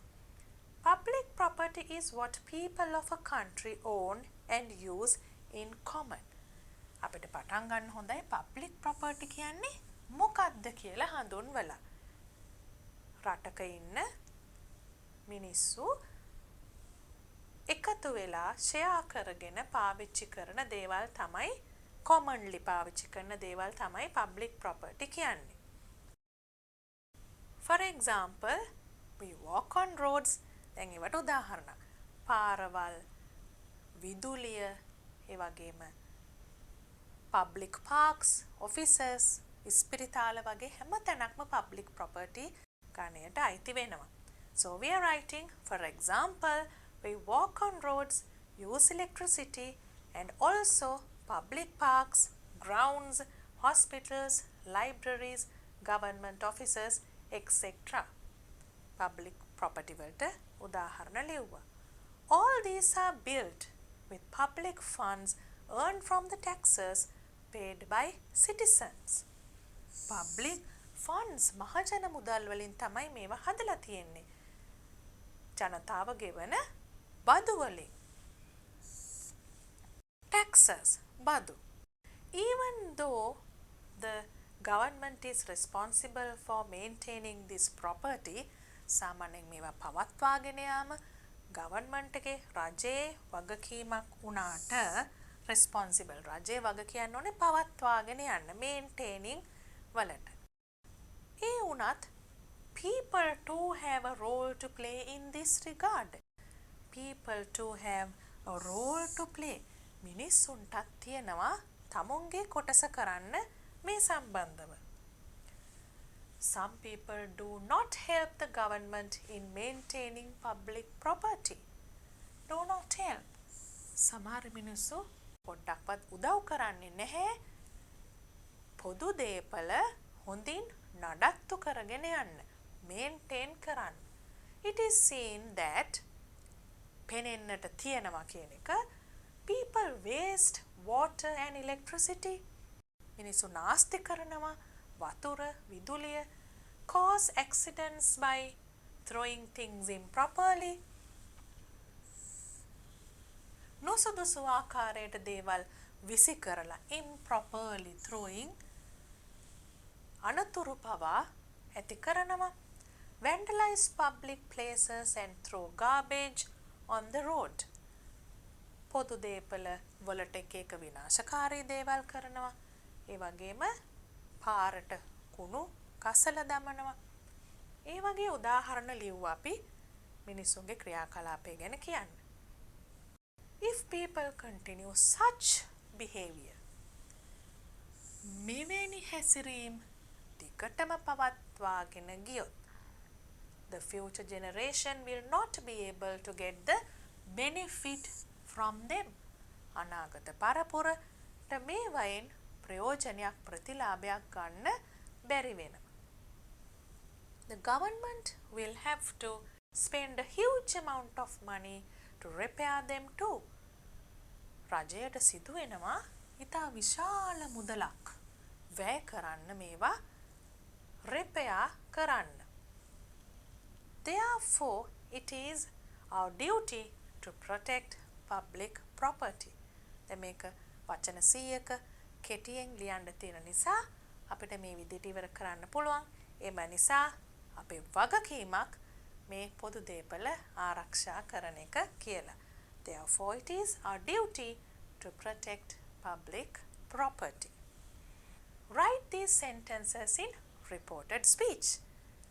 Reported speech sentences වලට යන්න ඉස්සෙල්ලා අපි ටිකක් මතක් කරගමු මොනවද කරන changes. Direct speech කියන්නේ කෙනෙක් කෙලින්ම කතා කරන දේ ඒ ආකාරයෙන්ම inverted commas ඇතුලේ ලියලා සඳහන් කරනකොට. Indirect speech එහෙම නැත්නම් reported speech ඒ කියන්නේ තව කෙනෙක් හෝ තමන්ම අතීතයේ කියපු දෙයක් ආයිමත් ප්‍රකාශ කරනකොට වෙනස් වෙන දේවල්. Direct speech to indirect speech. ඉස්සෙල්ලාම අපි දන්නවා tense. tense එක වෙනස් වෙනවා. උදාහරණයක් හැටියට present tense එකේ direct speech sentence එකක් past tense එකට හැරෙනවා කියන්න පුළුවන්. ඒ වගේම වෙනස් වෙනවා pronoun එක. අපි කවුරු හරි කතා කරනකොට I කියලා කිව්වොත් ඒක කිව්ව කෙනා එහෙම කිව්වා කියලා ප්‍රකාශ කරනකොට I කියලා තියන්න බෑ. එතකොට pronoun එක වෙනස් වෙනවා. ඒ කියන්නේ I, he, she යනාදිය අපිට මෙහෙම උදාහරණ දෙක තුනක් ලිව්වා මතක් වෙන්න. මතක නැති කෙනෙක් ඉන්නවා නම් ඒ වගේම අපි දන්නවා said ප්‍රධාන වශයෙන්ම said කියන reporting verb එක එක අදහස් අනුව එක reporting verbs තියෙනවා.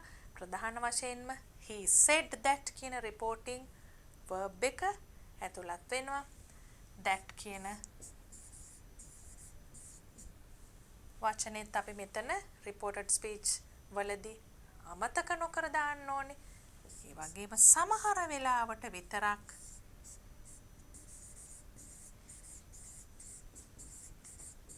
time reference ඒ කියන්නේ යම් කිසි සිදු වුණ කාලය හඳුන්වන විදිහ වෙනස් වෙනවා. උදාහරණයක් හැටියට yesterday කියලා තිබුණ direct speech එකේ ඒක the day before වෙනවා. ප්‍රධාන වශයෙන් මේවා හැබැයි තවත් වෙනස්කම් කිහිපෙකුත් තියෙනවා. අපි උදාහරණ ලියනකොට බලමු ඒ මොනවද කියලා. Manjula says I love my village. එතකොට මෙතන pronouns තියෙනවා I, my. ඒ වගේම I කියනකොට love කිව්වට ඒ verb එක වෙනස් වෙනවා. ඒක මාරු කරනකොට let's write Manjula. මෙතන says නිසා present that he loves his village. I කියන එකත් එක්ක plural verb එකක් ආවට he එකත් එක්ක එන්නේ singular verb එකක්. He asked me.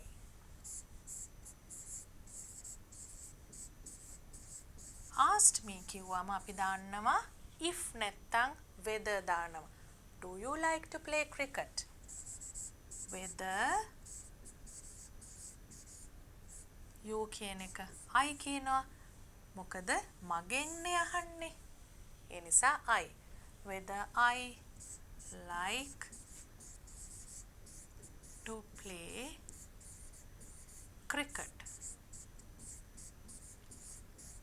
එතකොට question mark inverted comma මුකුත් නැහැ. you එක pronoun එකයි verb එකයි මාරු වෙනවා. I liked. present තියෙන එක past වෙනවා. do you කියනකොට present, present එක past. My brother said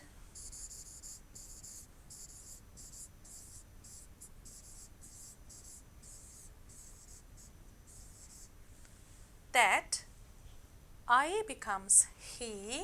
එතකොට අපි I එක can එක දෙකම මාරු කරනවා. My brother said that he can't කියන එක couldn't drive a truck.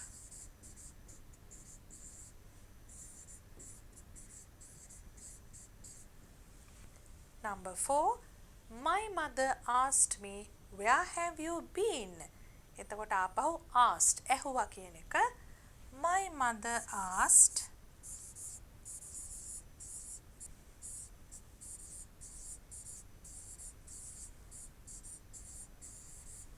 අපිට verb tense එකයි pronoun එකයි වෙනස් කරලා ලියනවා නම් my mother asked where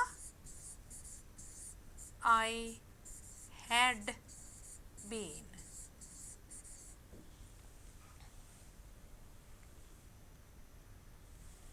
The guest said. The guests said plural. We are enjoying the dinner. එතකොට එක තියෙන්නේ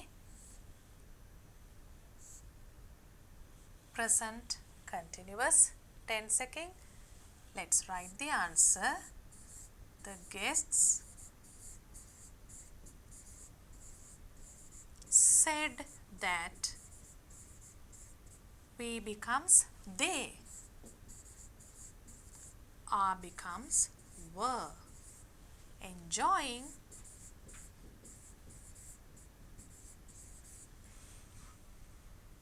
the dinner.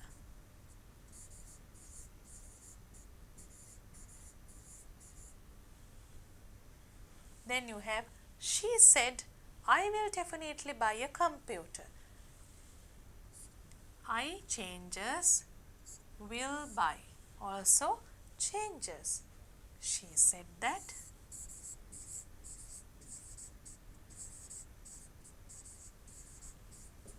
She would.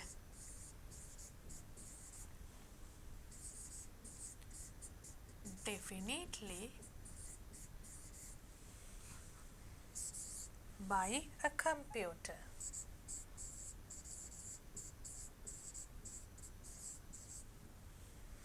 My grandfather said, I have been to Ethiopia.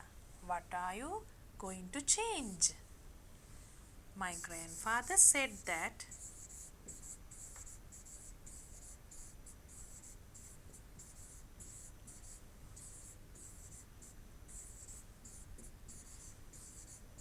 he had been to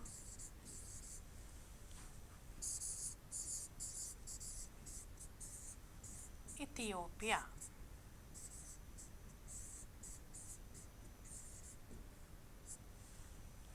My friend said, I was waiting for you. එතකොට අපිට මේ I එක he she දෙකම ලියන්න පුළුවන්. friend කියනකොට අපි දන්නේ නැති නිසා කවුද කියලා. My friend said that. අපි දන්නවා pronoun එකයි tense එකයි දෙකම මාරු වෙන්න ඕනේ. He had been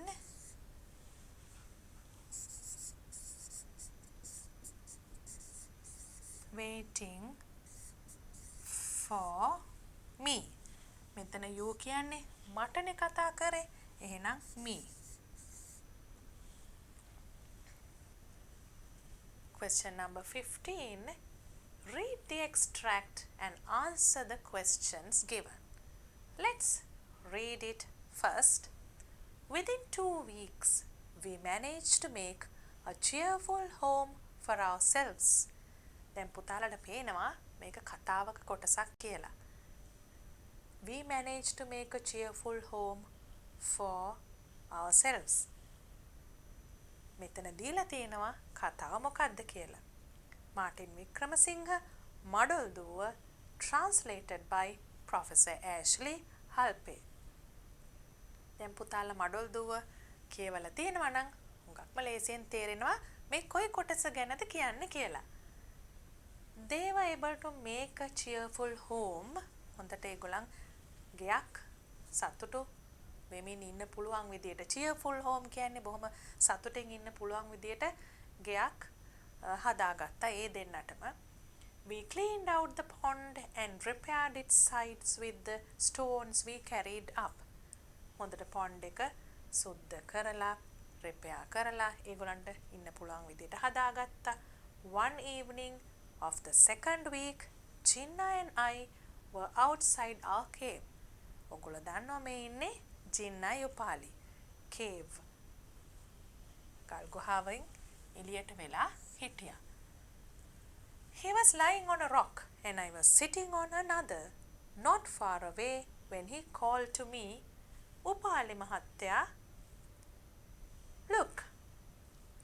ඒගොල්ලන් දැන් මේ එළියට වෙලා rock එකක් ගලක් ගල් තලාවක් උඩට වෙලා ඉන්නකොට එකපාරටම ජින්න කෑ ගැහුවා උපාලි මහත්තයා කියලා.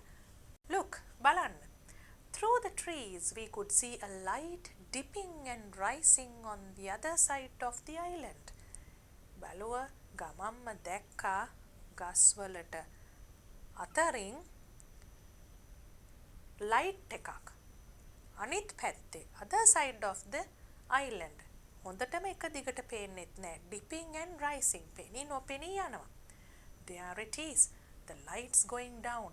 There it's rising now. It's moving again. දැන් බොහොම කලබලයටපත් වෙලා වගේ පේනවා.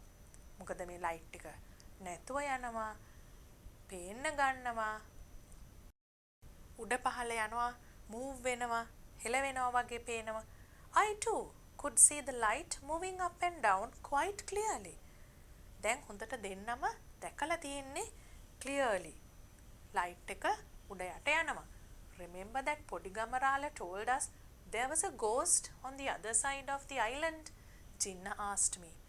Jinna අහනවා පොඩි ගමරාලා කිව්වා මතකද ghost කෙනෙක් ඉන්නවා කියලා මේ island එකේ. හොල්මනක් ඉන්නවා කියලා. I had never been very interested in ghost stories, not even when I was very young. Never been very interested. එතකොට මේ උපාලිගේ අදහස කවදාවත් මම නම් මේ ghost stories ගැන කිසිම ආසාවක් තිබුණ කෙනෙක් නෙමෙයි. පොඩි කාලෙවත් I hadn't thought much about whether there were ghosts or not. හොල්මන් කියන දේ තියෙනවද නැද්ද කියන එක ගැනවත් මම වැඩි හිතුවේ නැහැ. Perhaps I have only thought about ghosts when I had to go at night through a thick jungle. Perhaps සමහර විට මම ghosts ලා ගැන හිතන්න ඇති රැට ඝන කැලෑවකින් යනකොට. or past a cemetery. කනත්තක් පහු කරගෙන යනකොට. I wasn't scared by Jinna's discovery, only curious. මේ හේතුව නිසා ජින්නා මේ ඩිස්කවරි එකක් කියන්නේ මේ හොයාගත්ත දෙයක්නේ. එහෙම දෙයක් ජින්න හොයාගත්තා කියලා මම නම් බය වුණේ නැහැ. wasn't scared. only curious. curious හැබැයි කුතුහලයක් නම් දැනුණා. We can't get through this jungle now. We can't do it even in daytime, I said. Shall we get into the canoe and go round to the other side? අපි මේ පොඩි ඔරුවට නැගලා අනිත් පැත්තට යමුද දූපතේ කියලා අහනවා. එතනින් ඉවරයි. ඔය කොටසෙන් තමයි අපිට ප්‍රශ්න ටික තියෙන්නේ. Let's look at the questions. Select the most appropriate වඩාත්ම සුදුසු answer. The first two sentences suggest that the characters are getting ready to go on a journey. මොකද්ද මේ suggest කියන්නේ? අදහස් වෙනවා මෙන්න මේ journey එකක් යන්න වගේ, කොහේ හරි ගමනක් යන්න වගේද අදහස් වෙන්නේ. The characters have moved to a new place. අලුත් තැනකට ඇවිල්ලා වගේද අදහස් වෙන්නේ. The characters are not planning to stay in that place. මේගොල්ලෝ ඉන්න නෙමෙයි හදන්නේ කියලාද අදහස් වෙන්නේ. We saw the word cheerful home. So it has to be the characters have moved to a new place.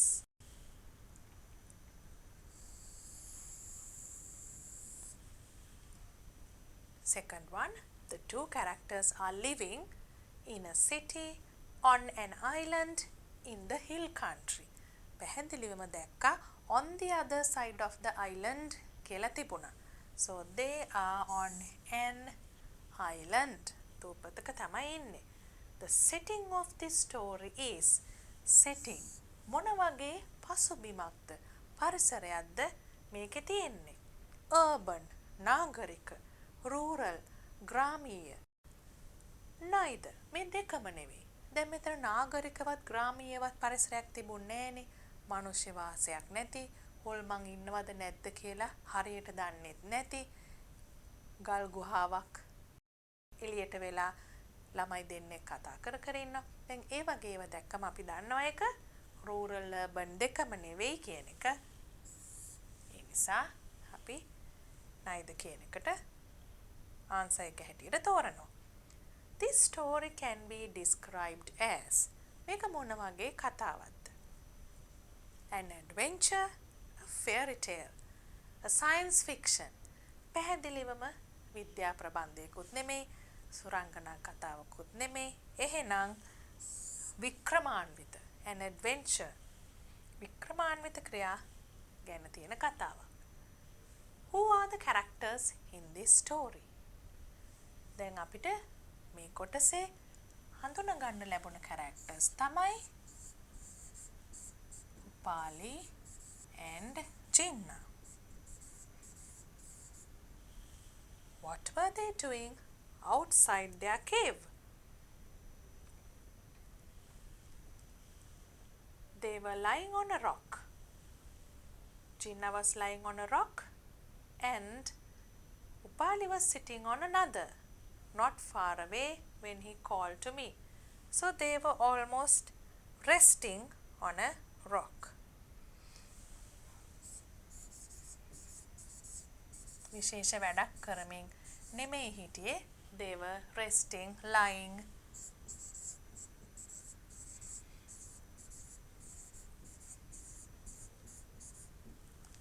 What did Jinnah suddenly see? එකපාරටම Jinnah දැක්කේ මොකක්ද? A light dipping and rising on the other side of the island.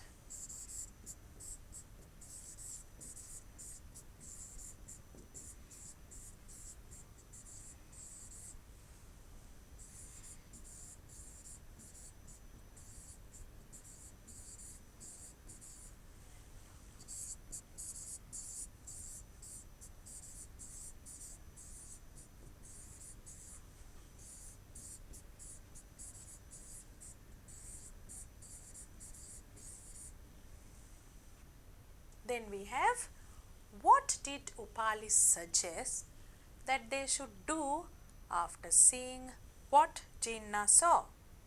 මොකක්ද උපාලි කිව්වේ Jinnah දැකපු දෙයින් පස්සේ කරන දේ ගැන?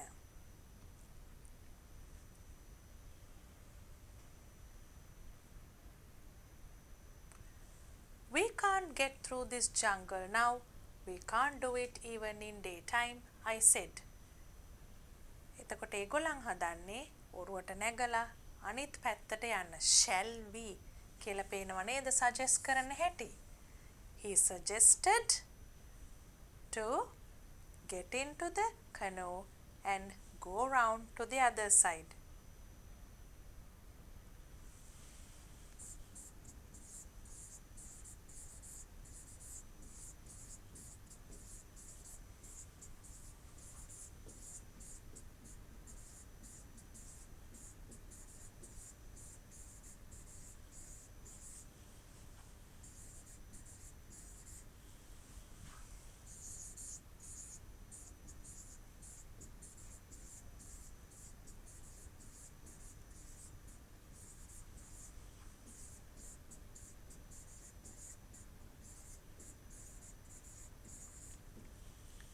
What does this extract say about Upali's character? පුතාලට මතකයි අපි කියවනකොට දැක්කා ගෝස්ට්ලා ගැන කතා කරනකොට විශේෂයෙන් දැක්කා හරිම බය නැති චරිතයක් කියලා.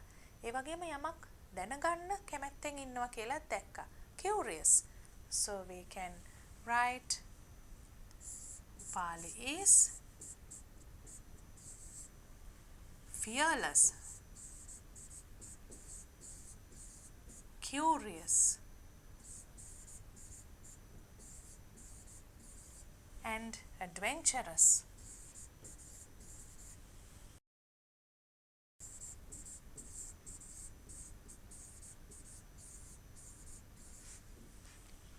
Find similar words to the following from the extract. අපිට මෙතන තියෙනවා pedal boat කියන එකටත් ඒ වගේම graveyard කියන එකටත් වචන දෙකම cemetery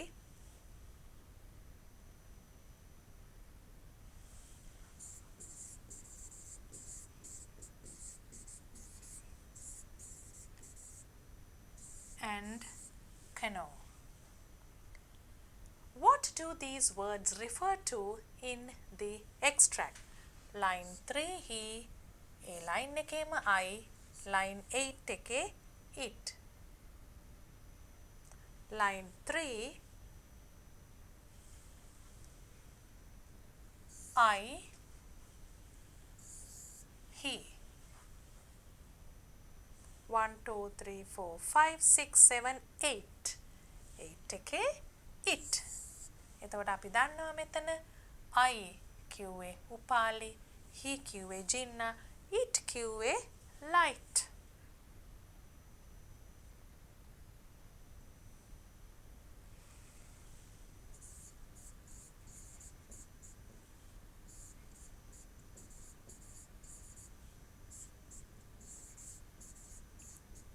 The light.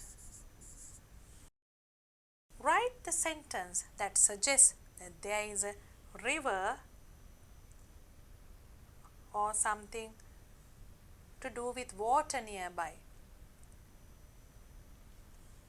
This is the line because there has to be water if you use a canoe. අපිට ඔරුවක් පදින්න නම් වතුරක් අවශ්‍යයි. ඒ නිසා අපි දන්නවා මෙන්න මේ sentence එක suggestion එකටම තියෙන එකක් තමයි. suggestion එක හැටියට අපි ලිව්වෙත් මේ අදහසම තමයි.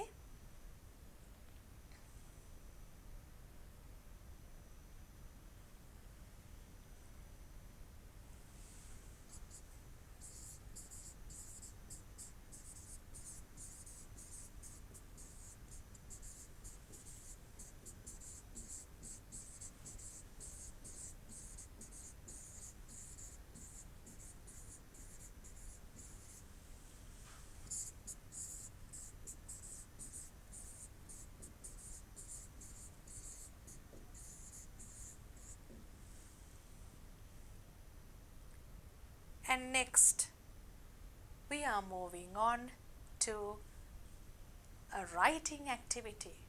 This is the final question. Refer to the mind map and write an essay titled Destroying the Environment is Destroying Ourselves. දැන් පුතාලට මතකයි අපි mind map එකක් පාවිච්චි කරා essay එකක් ලියන්න ඉස්සෙල්ලා pupils book එකේ තැන් කිහිපයකදීම. Why do we need a mind map? Then we remember what to write. We will not forget the important facts about the essay topic. Destroying the environment is destroying ourselves. පරිසරය විනාශ කිරීම අපවම විනාශ කර ගැනීමක්. You can add your own ideas to make the essay more detailed. මේ දීලා තියෙනවට අමතරව සවිස්තරාත්මකව ලියන්න තමුන්ගේ අදහසුත් දාන්න පුළුවන්.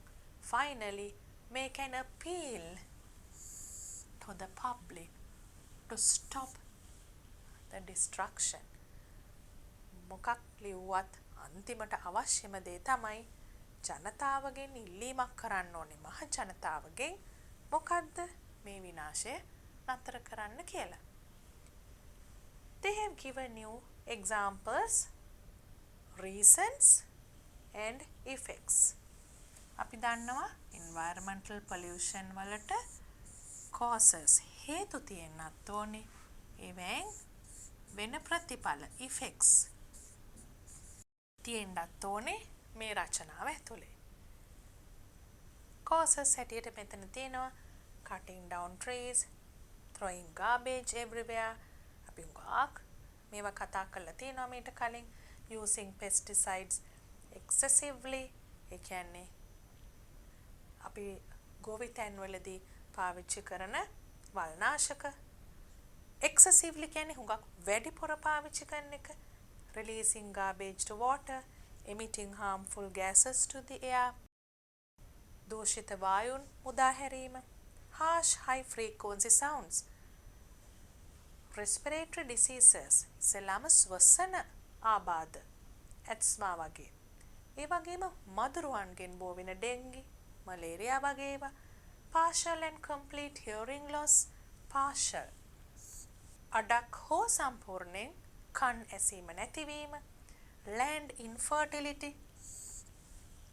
නිසරුබිම් ඇතිවීම, global warming, ගෝලීය උණුසුම, ඒ වගේම extinction of animals, සතුන් වඳ වී යාම. මේ අදහස් ටිකත් එකතු කරගෙනම අපි බලමු essay එකක් ලියන විදිය. Environmental pollution is one of the most critical threats faced by our planet today. Most critical. threats කියනකොට අදහස් වෙනවා අපිට අපේ planet එකට තියෙන එක එක තර්ජන වලින් ඉතාමත්ම ප්‍රබල තර්ජනයක් තමයි මේ පරිසර දූෂණය කියන්නේ කියලා. This is a global issue seen in all countries at different levels. මුළු ලෝකෙම තියෙන ප්‍රශ්නයක්නේ global issue. හැම රටකම තියෙනවා එක එක මට්ටම් වලින් different levels irrespective of their developmental statuses. irrespective කියන්නේ සංවර්ධනය වෙලා තියෙන ප්‍රමාණය සැලකෙන්නේ නැතුවත් ඒ කාරණාව සැලකීමකට නොගෙන කියන්න පුළුවන් මේක මුළු ලෝකෙම තියෙන ප්‍රශ්නයක් කියලා. සංවර්ධිත රටවල් වල මේ ප්‍රශ්නය නැහැ කියලා කියන්න බෑ. Environmental pollution happens as a result of irresponsible human activities which cause irreversible changes in the environment. ඒ කියන්නේ මොකක්ද? මිනිස්සු human activities මිනිසුන්ගේ එක එක ක්‍රියාකාරකම් හරිම වගකීම් විරහිතයි irresponsible. මෙතන පේනවා මේ වෙන වෙනස්කම් ආපස්සට අදින්න බෑ කියන එක. ඒ නිසා අපි ඉන්ට්‍රොඩක්ෂන් එකේම පෙන්නනවා මොකද අපිට මාතෘකාව තියෙන්නේ destroying the environment is destroying ourselves කියලානේ. ඉතින් ඒකට එන්න තමයි මේ වගේ ඉන්ට්‍රොඩක්ෂන් එකක් අපි ලියන්නේ. There are many activities which lead to pollution. දැන් අපි causes ගැන කතා කරන්නයි යන්නේ. ඒකයි කියන්නේ many activities which lead to pollution කියලා. Out of them කියලා දැන් කිහිපයක් ගැන කතා කරන්න යනවා. Deforestation is one of the major causes. කැල එලි කිරීම deforestation. Major ප්‍රධානම හේතුවක් because it increases global temperature. ගෝලීය උණුසුම වැඩි කරන නිසා තමයි deforestation ඉතා ප්‍රබල සාධකයක් වෙන්නේ මෙතනදී. Improper disposal of garbage, නොසුදුසු ලෙස කසල බැහැර කිරීම, improper disposal of garbage is another way of harming the environment. පරිසරයට හානි කරන්න පුළුවන් තවත් ක්‍රමයක්. It affects biodiversity and cause health hazards in addition to making the surroundings unpleasant. ඒ කියන්නේ දැන් වටපිටාව අප්‍රසන්න වෙන එක කොහොමත් වෙනවා. මේ කසල දැම්මහම තැන් වල. ඒකට අමතරව in addition to that මොකද්ද මේකෙන් වෙන ප්‍රධානම හානිය? අපේ ජෛව විවිධත්වයට ඒක බලපානවා. ඒ වගේම සෞඛ්‍ය ගැටලුත් ඇති වෙනවා.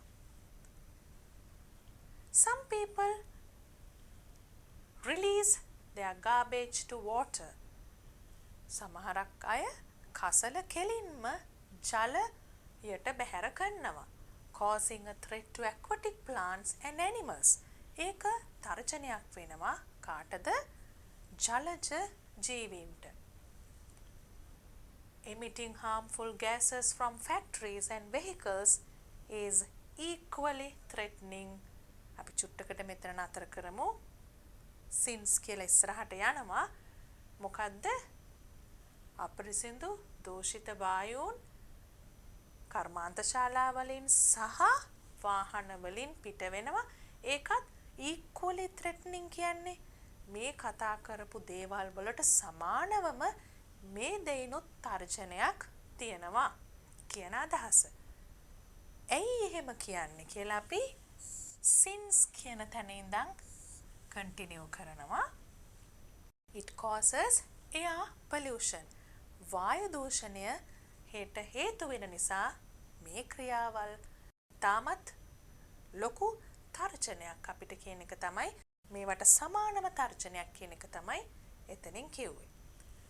Producing high frequency sounds and using pesticides excessively also fall into the category of irresponsible acts which lead to hazardous situations.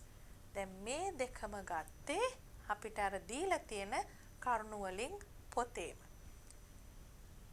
High frequency sounds and pesticides. අපි එතනදී කතා කරා ඒවා වලින් කොහොමද පරිසරය දූෂණය වෙන්නේ කියලා. ඒකත් අයත් වෙන්නේ fall into the category. මෙන්න මේ කොටසටමයි මොන කොටසටද? of irresponsible acts. මිනිස්සු කරන වගකීම් විරහිත ක්‍රියාවන් ගොඩටම තමයි මේකත් අයිති වෙන්නේ. lead to hazardous situations. ප්‍රශ්නකාරී තත්ත්වවලට මේවා lead වෙනවා. There can be adverse effects of environmental pollution. අපි causes ගැන හේතු ගැන කතා කරා එක පැරග්‍රාෆ් එකකින්. එතකොට පුතාලා දැක්ක අපි එක පටන් ගත්තේ there are many activities which leads to pollution. There are many activities which lead to pollution. කෙනකින් තමයි පටන් ගත්තේ. එතකොට activities මෙතන සඳහන් කරා. හැම පැරග්‍රාෆ් එකකම අපිට තියෙනවා topic sentence කියලා එකක්. ඒකෙන් අපි පැරග්‍රාෆ් එකේ ඉදිරියට ලියන්න යන දේ හඳුන්වලා දෙනවා. දැන් බලන්න පුතාලා මේ පැරග්‍රාෆ් එක දිහා. There can be adverse effects of environmental pollution. ඒකත් topic sentence එකක්. ඉතා ප්‍රබල විනාශකාරී ප්‍රතිඵල තියෙන්න පුළුවන් කියලා හැඳින්වීමේ වාක්‍යයක් ලියලා ඊට පස්සේ මොනවද ඒ ප්‍රතිඵල කියලා ලියනවා. Most of them are health hazards. ඒ තියෙන ප්‍රතිඵල වලින් වැඩිපුරම තියෙන්නේ සෞඛ්‍ය සම්බන්ධ ප්‍රශ්න. Respiratory diseases like asthma and also diseases like dengue and malaria. අපි ඒ ලෙඩවල් දෙක තුනේම නම් ගත්තේ පොතෙන්මයි. හැබැයි අපි ඊට ඉස්සෙල්ලා හැඳින්වීමක් කරා අපි කියන්න යන්නේ දැන් මේවයි කියන එක. There can even be worse conditions.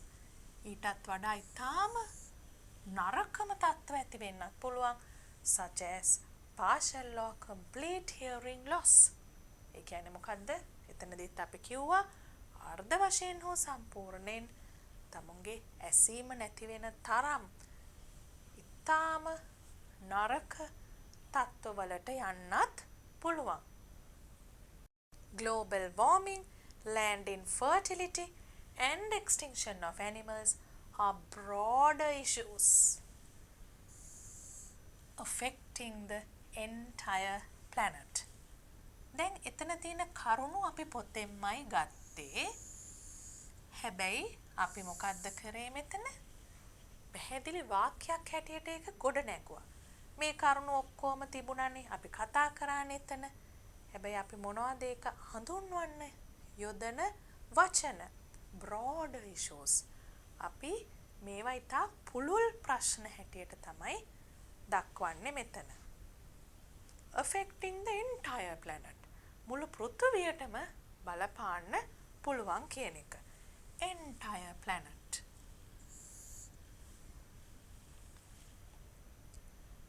Now we are coming to the conclusion of the essay. Based on the above facts, it is not exaggerating to say that destroying the environment is destroying ourselves. දැන් අපි මෙච්චර වෙලා කියපු දේවල් වලින් හරිම පහසුයි ඔප්පු කරන්න මාතෘකාවේ කියපු දේ. Not exaggerating. මොකක්ද ඒ කිව්වේ? අතිශයෝක්තියක් නෙවෙයි මෙහෙම කියන එක. කොහොම කියන එකද? පරිසරය විනාශ කිරීම අපිවම විනාශ කර ගැනීමක් කියලා. Thus, there is a dire need to minimize environmental pollution. ඒ නිසා ඉතා ප්‍රබල අවශ්‍යතාවයක් තියෙනවා මොකටද? පරිසර දූෂණය අවම කරන්න. Minimize, to minimize. This cannot be done only by a government or organizations. දැන් ඔන්න අපි මොකක්ද ඒක කියලා බලාපොරොත්තු වෙන්නේ? මිනිස්සුන්ටම වගකීම දැනෙන්න සලස්වන්න. අපි කියනවා මේක මේ environmental pollution එක නතර කරන එක රජයකටවත් එක සංවිධාන වලටවත් විතරක් කරන්න පුළුවන් දෙයක් නෙමෙයි. organizations අපි දන්නවා පරිසර සංවිධාන තියෙනවා එක ආකාරයේ. ඒවට විතරක් කරන්න පුළුවන් දෙයක් නෙවෙයි කියලා අපි යොමු වෙනවා. අපි කියන්න හදන දේ අපි රචනාව අවසන් කරන්න යන්නේ ප්‍රබල පණිවිඩයක් දීලා. ඒ වගේම පුතාලා අමතක කරන්න එපා මාතෘකාවට සම්බන්ධ කරන්න ඕනේ අපි අවසන් කරනකොට යම් විදියකින්. Each individual should act in a responsible manner. හැම කෙනෙක්ම වගකීම් සහිතව ක්‍රියා කරන්න ඕනේ. We must preserve the resources of this planet for the future generations. ඒ කියන්නේ මේ අපේ පෘථිවියේ තියෙන සම්පත් අපි රැකලා දෙන්න ඕනේ. පරිසරයේ දූෂණය වුණොත් ඒව රැකෙන්නේ නැහැ. රැකලා දෙන්න ඕනේ අනාගත පරපුරට. ඊට පස්සේ අපි අන්තිමට පණිවිඩයකින් ඉවර කරනවා. මොකද අපිට ඒ ක්වෙස්චන් එකේ තිබුණා write an appeal. ආයාචනයක් කරන්න ජනතාවගෙන් කියවන අයගෙන් කියන අදහසනේ ඒකේ තිබුණේ. So we can finish like this. Save the environment and you will save the life and future. මොකක්ද ඒකෙන් අදහස් කරේ? Save the environment පරිසරය රකින්න. එහෙම කරොත් මොකද්ද වෙන්නේ? ජීවිතයත් අනාගතයත් දෙකම ආරක්ෂා වෙනවා කියන එක. So you can finish it that way. දැන් පුතාලා දැක්කා එසේ එක ලියනකොට කොහොමද අපි introduction එකක් ලිව්වේ?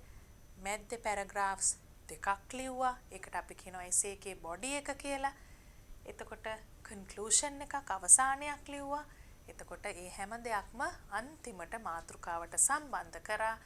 ඒ වගේම පුතාලා මතක් කරගන්න මෙතනදී රචනාවේ අපි එක වචන පාවිච්චි කරා විවිධ විදියට. මොකද ඕගොල්ලන්ගේ භාෂාවට ලැන්ග්වේජ් එකට ලකුණු හම්බෙනවා. ඒ වගේම කොච්චර හොඳට අදහස් ගැලපුවද කනෙක්ට් කරාද ඒකටත් ලකුණු හම්බෙනවා. පැරග්‍රාෆ් වලට වෙන් කරලා ඒවා ඊටාම සුදුසු ලෙසද වෙන් කරලා තියෙන්නේ. ඒ පැරග්‍රාෆ් අතර යම් සම්බන්ධයක් තියෙනවද කියන එකට ලකුණු හම්බෙනවා. ප්‍රධාන වශයෙන්ම ලියලා තියෙන කරුණු මාතෘකාවට ගැලපෙනවද කියන එකටත් ලකුණු හම්බ වෙනවා. ඒවා ඔක්කොම හිතේ තියාගෙන මේ කරපු උදාහරණෙත් හිතට අරගෙන පුතාලා මේ රචනාවක් ලියලා පුරුදු වෙන්න ඕනේ. So now we have come to the end of our first revision activity in the workbook. I hope you all tried to do the questions we had in this revision lesson. Please do the activities if you missed anything.